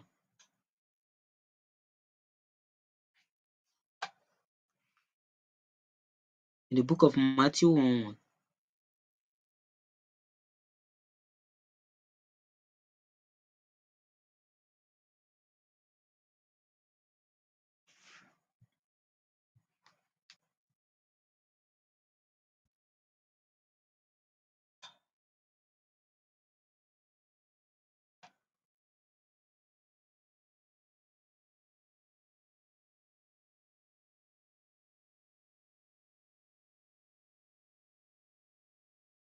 Right. In the book of Matthew 1:1. The book of the generation of the Messiah, the son of David, the son of Abraham. For him to become the son of David and the son of Abraham, he must carry the what? The DNA of David and of Abraham. For him to become the son of David. So Joseph passed the DNA to Mary, passed the X chromosome to Mary, and Mary gave birth to him. He need a body.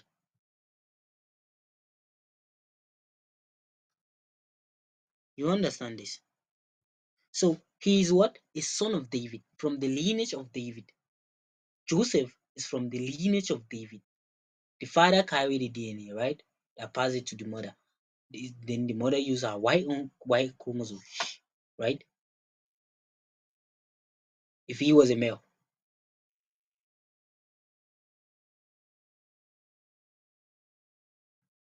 So this is what he was saying. This is what the crowd were even saying when he was on the earth. To prove to you here that the entire story is happening here and also happening in the what? In the language, in the city of Judah, right there in Jerusalem of South. Same son speaking as Kosa, same father speaking as Kosa. You seen this?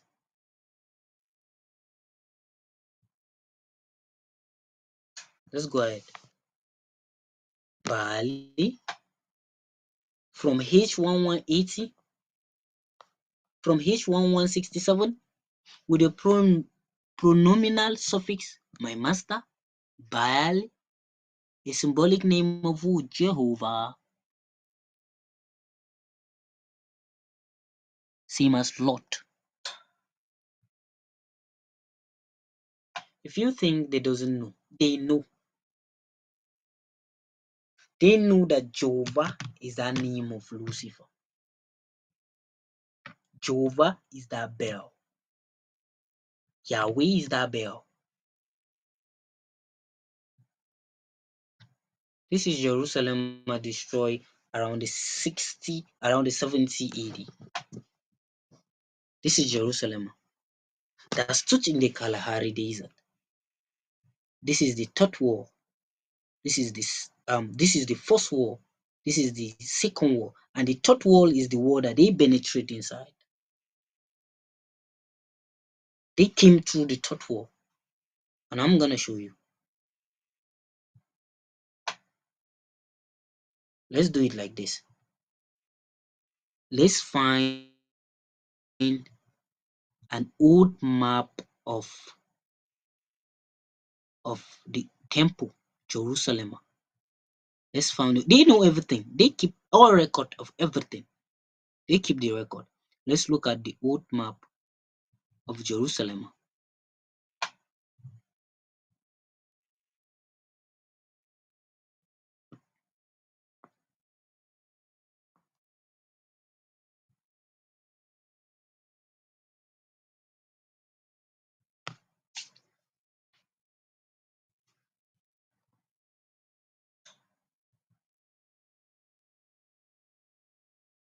Let's look at the old map of Jerusalem so that you will connect the dot of where everything is happening. You are going to know where everything is happening now. This is the map. This is the old map city of what? Jerusalem, right? You see this? Look at this map. Now, let's compare it here. Let's compare it with this map over here. This is 2024 present map, right? This is the temple. This is city Jerusalem. This is the city Jerusalem, right? And the temple is inside Jerusalem. You know, we don't have only one city. We have many cities. When Msindisi said, "In my father's house are many mansions." Many mansions is in Africa, in Southern Africa. There, many mansions is in the entire Sub-Sahara. Wherever you see where the children of Bantu live, there are mansions there. You know, but we mostly talk about Jerusalem. Why? Because that temple is there, where the Creator Himself stood live. Look at this. Put your eyes straight on the Kalahari. Let's keep it like this. You see this straight line over here. They just cut it short, all right? We are not going to use the line till down. They just cut it short. Look at this straight line over here, right? And then it curves. These are wall. These are wall. Look at them. Now let's look at this. This is the straight map. This is the straight line. You see this? This is the straight line. This straight line over here. And look at this. That curves up from the north to Victoria 4. See that? That curve off over here to Victoria 4. Let's not use Zimbabwe. Zimbabwe is also the city of Judah, but let's not use Zimbabwe there. They do not use the map of Zimbabwe all over, but they just use Botswana, which is the Jerusalem. Botswana is Jerusalem, right? You see that from the north, this is it here. That move over from the north and came down, and have a tip over here. You see this tip here? This one over here. Look at it here. Look at the tip over here. This is it. It comes over here. Look at it. Is this tip? And then come again back here. I'm gonna do a video showing you clearly. This is it here. You see that? That curves in, come out, and then move over to the wall again. Are you seeing it? Look at this. This is it here. And look at this. This is it here. And then look at this straight line. Is this one? They turn the map side. Well, let me look at another one. I can get this very clear.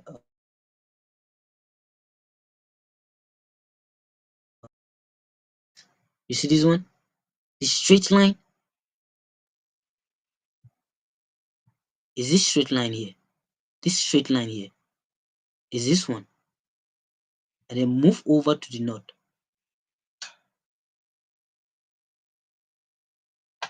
Look at the tip here. Is this tip here? Coming over again is this one. Are you seeing it? And then look at the north. Is this one. The entire map of Botswana is Jerusalem. And I'm gonna prove a lot of things to you here. I'm gonna prove a lot of things to you. I know that you are going to ask of where the temple is. I'm gonna prove it to you. Now here, I think. But I will do a video about it.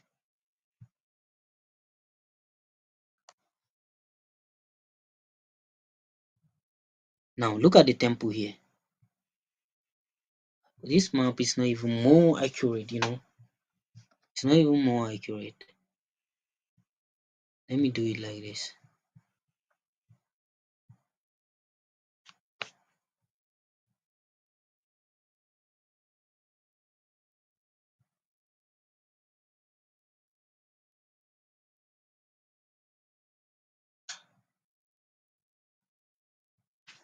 It's not pointing to me where I want.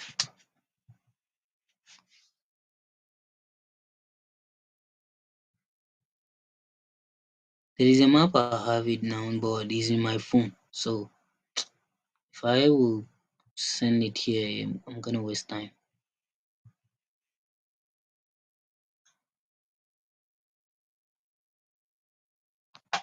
You look at this map, right? Look at this. This is the map here. Is this map? Look at the tip here. Is this tip? And this straight line over here is this straight line here, right? And if you look closely, the temple is at this side. The temple is at this side. You see that? At the straight line, right? Let's look at this. Let me show you where the temple. You know, the temple is not this little. Oh, they're lying to you. The temple is not this little. Let me find another one.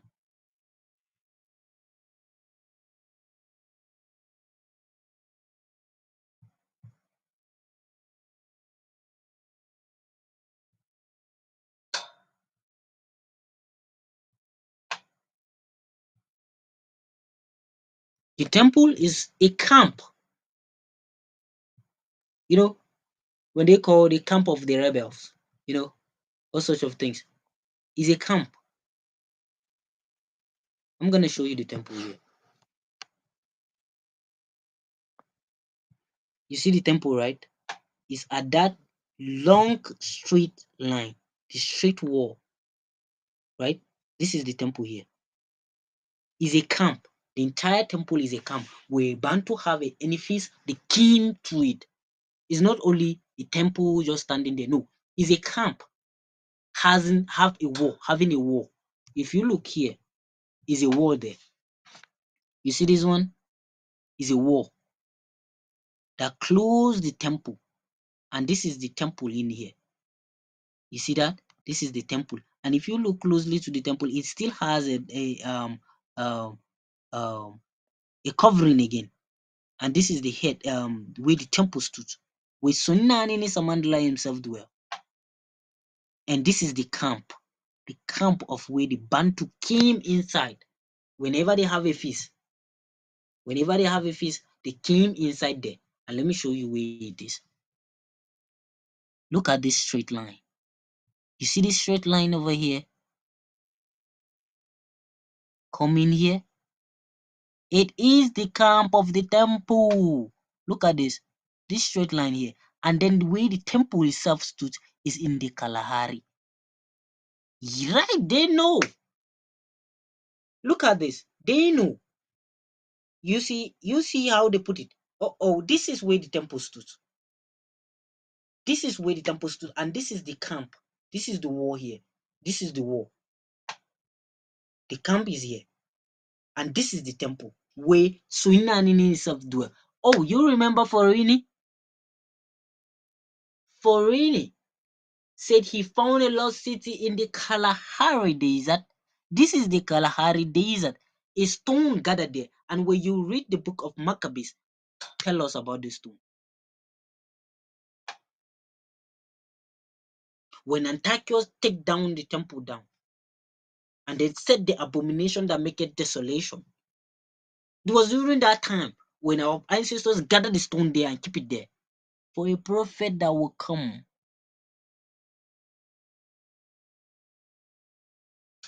We coming back here, and we coming back to build the heart of our heart entirely. They know. You see how they mark it?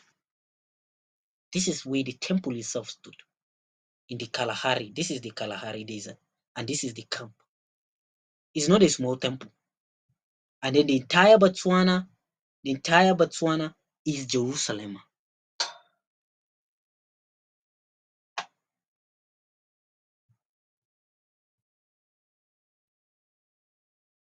They know. Look at this here. It's a long temple. When Moses was measuring, it is a long, very long temple. Don't believe them showing you a little temple. So Nanini doesn't dwell squat with rabbit, or how would it kill leaves. The way they lie by saying they give the 12th tribe Israel. When they are about some millions, is it how many million they are saying it is overcrowded? Where Rebecca is a mother of thousands of millions. The children are gonna be in billions. They can't fit in that Israel. They know where the temple is. They put it there. You see it. The long wall, the long length. He has a long length. Yes, this map is not showing me accurately. Whenever I want to do a video about showing you how Jerusalem, I have a map to show you how it is. But this is where everything was happening. It was happening here. In Botswana, Zimbabwe, we have many cities here. Many cities here in Southern Africa. We have them. In Namibia, where the children of Ephraim dwell, the Namaquak, the Horori, right, are children of Ephraim. I will do video. Manasseh, Angola, the Kunini River is the boundary between Manasseh and Ephraim, which they write in the Bible as Conan. Oh, right. Let me check at the river they write. It's the Kunini River. Let me show you the river. Let me show you the river that separates between Ephraim and Manasseh. We have many cities, not little cities, not only one city. Mansions. Children of Soinani Samandla. You think the children of Soinani Samandla will dwell in a hut or in a caves? No, we dwell in mansions. You learn how to build mansions from us. Let me try to get the river, if I could. The river was a boundary between Manasseh and Ephraim, which they changed in the Bible as is it Canaan River? Let me get this.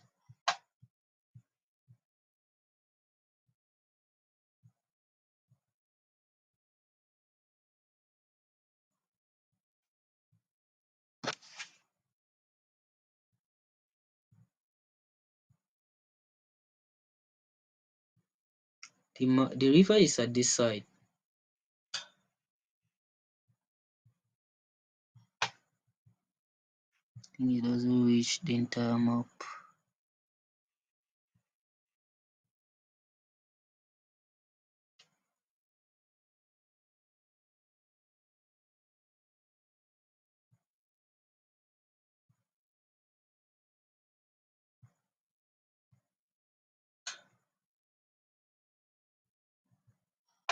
Sorry for that. I just want to get the river. I love showing proof of what I'm saying. I don't like talking, to be sincere. You see the Kunini River. The Kunini River. You see this river? The Kunini is the boundary. And they write, I'm coming. They write in the Bible as, let me see it. They write in the Bible as coming.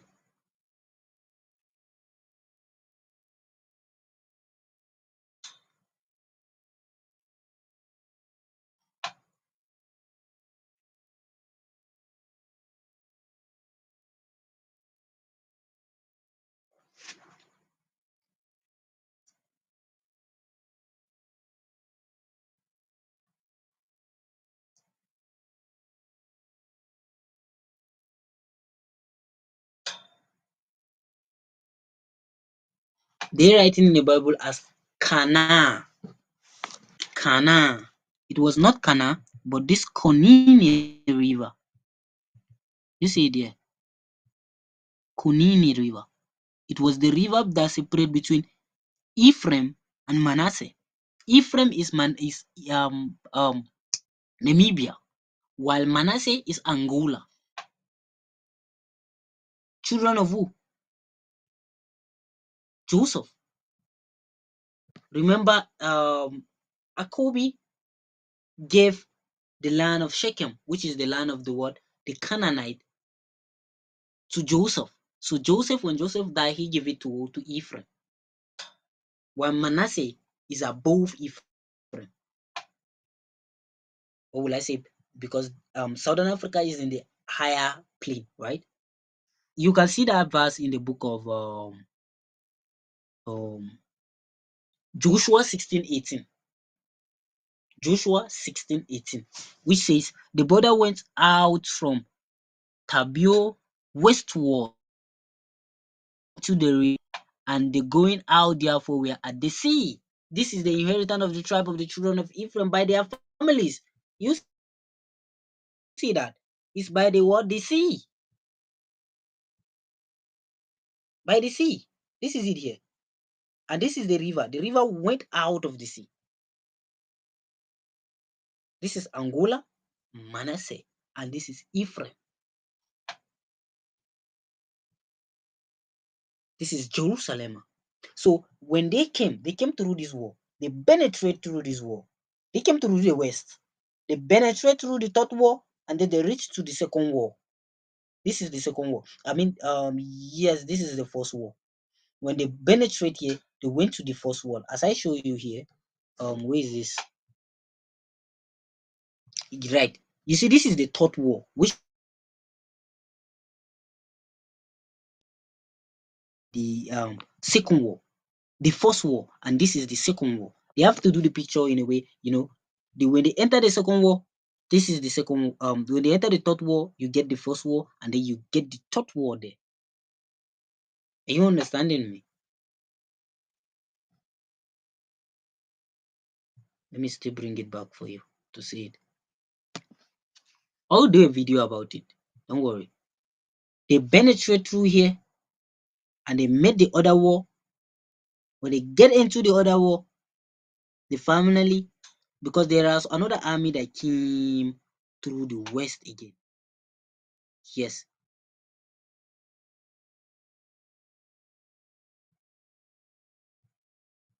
The temple was the last to fall. The temple was the last to fall because the rebels, the die-hard were there. The resistance were there. They refused. They were there. They protect the temple. But when they penetrate into this wall, they found another wall again. They still penetrate into this wall. This is the long where what is his name? King Herod live. Yes, King Herod. It was here. So when they penetrate into through Zimbabwe, which is the third war, this is the third war. And then this temple Jerusalem was the last destruction. But they came through this the third war and they made the first war, and this is the second war. Which you when you're gonna go to Zimbabwe, you know. This is the entire Jerusalem. This is it here.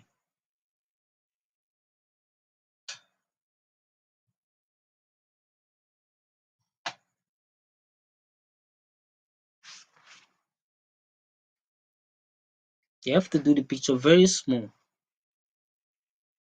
you know, but it's bigger. We enter into camp.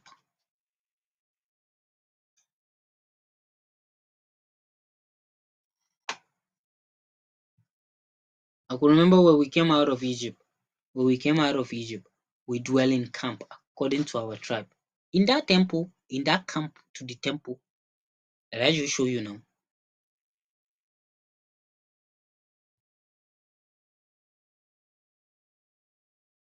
Right. I think I'm done for today.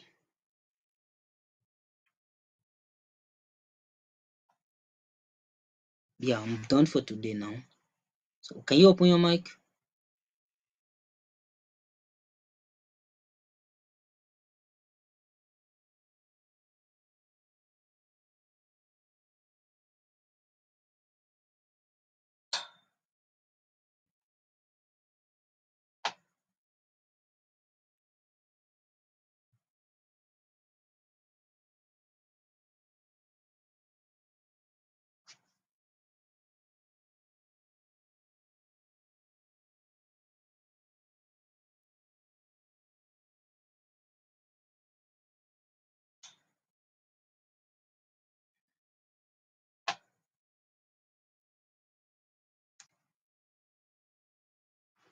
Hello, Yaya, can you hear me? Open your mic.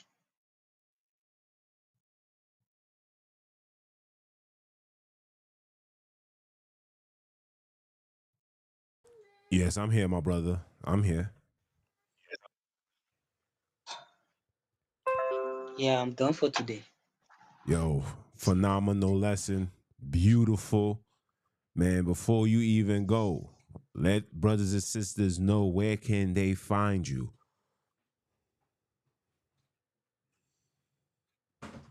Like where I stay or what?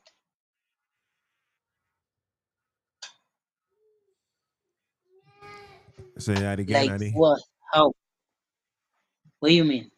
Where can they find you? Give them your handles. Where can they find you? Yeah, I'm on YouTube as Freshgold4, and TikTok same thing, Freshgold4. And also Facebook, same name, Freshgold4. Okay. You guys hear that? Fresh Gold 4, man. That's my brother. He as you can see, man, he's not somebody to be played with when it comes to this truth, when it comes to this information. It was very, very needed, man. People was very pleased. You know, you can't see the text in the chat, but everybody's saying thank you. And we'll definitely have you on again. Like I told you, I want you to come to the class and sit with the scribe group members, and you'll brainstorm or whatnot, and we just gonna be edifying, and we gonna do what we do as far as waking up the children of Akobi. Okay. All right, bro. Yeah. All right, man. Thank you, bro. And I get some rest, man. I know it's early in the morning on your side of town, man. You get some rest. Uh, I'll talk to you. I'll talk to you on WhatsApp later on. All right. okay. Okay. All right, my Yeah, brother. shout out to everybody here on the comment section. I can see all of them. My greeting to all of you. Oh, cool, cool, cool. As long as we're able to see them, that's wonderful, Yeah. man. So, again, guys, thank you to my brother. I'm gonna send you into the green room, my brother. So you can stick around, but I'm gonna send you to the green room. Once again, thank you to my brother for bringing out this phenomenal lesson. I know it's kind of late, 10:30 right here in New York. I know it's super late where he's at. Shout out to all you guys for staying on this late, tuning in. This is the first of many. I got another brother that want to come on. I got a sister that's from the Holy Land, that's from the Holy Land, but moved to New York. She moved to California. She's gonna come on. We're gonna bring everybody on, man. We're gonna bring the Holy Land. We're gonna flood the airways with this Bantu truth. We're gonna flood it. We're gonna denounce all these religions. Undala said that we're gonna have the Day of Atonement, and we're gonna give praise and worship. We're not gonna pray. We're not praying. We're giving praise. Pray comes from the Greek Luciferian. That's what the devil do. He needs to prey on the weak. That's what churches do. Churches, Circe, turn the people into animals. We're not animals. We're not no sheep, right? We not no sheeps. We are the children of the creators, made in their likeness, in their image. And we're gonna put everything back to its proper perspective, brothers and sisters. So I hope you guys are really paying attention and understanding. I don't gotta show my face right now. You guys just listen to this phenomenal work that was done by the brother. And we definitely will be back. This is the first of many. And if it's your first time, I hope it's not your last time. And for the big bro, thank you for showing up. Shout out to Fresh Gold. Fresh R. Matter of fact, let me put it in the chat one time.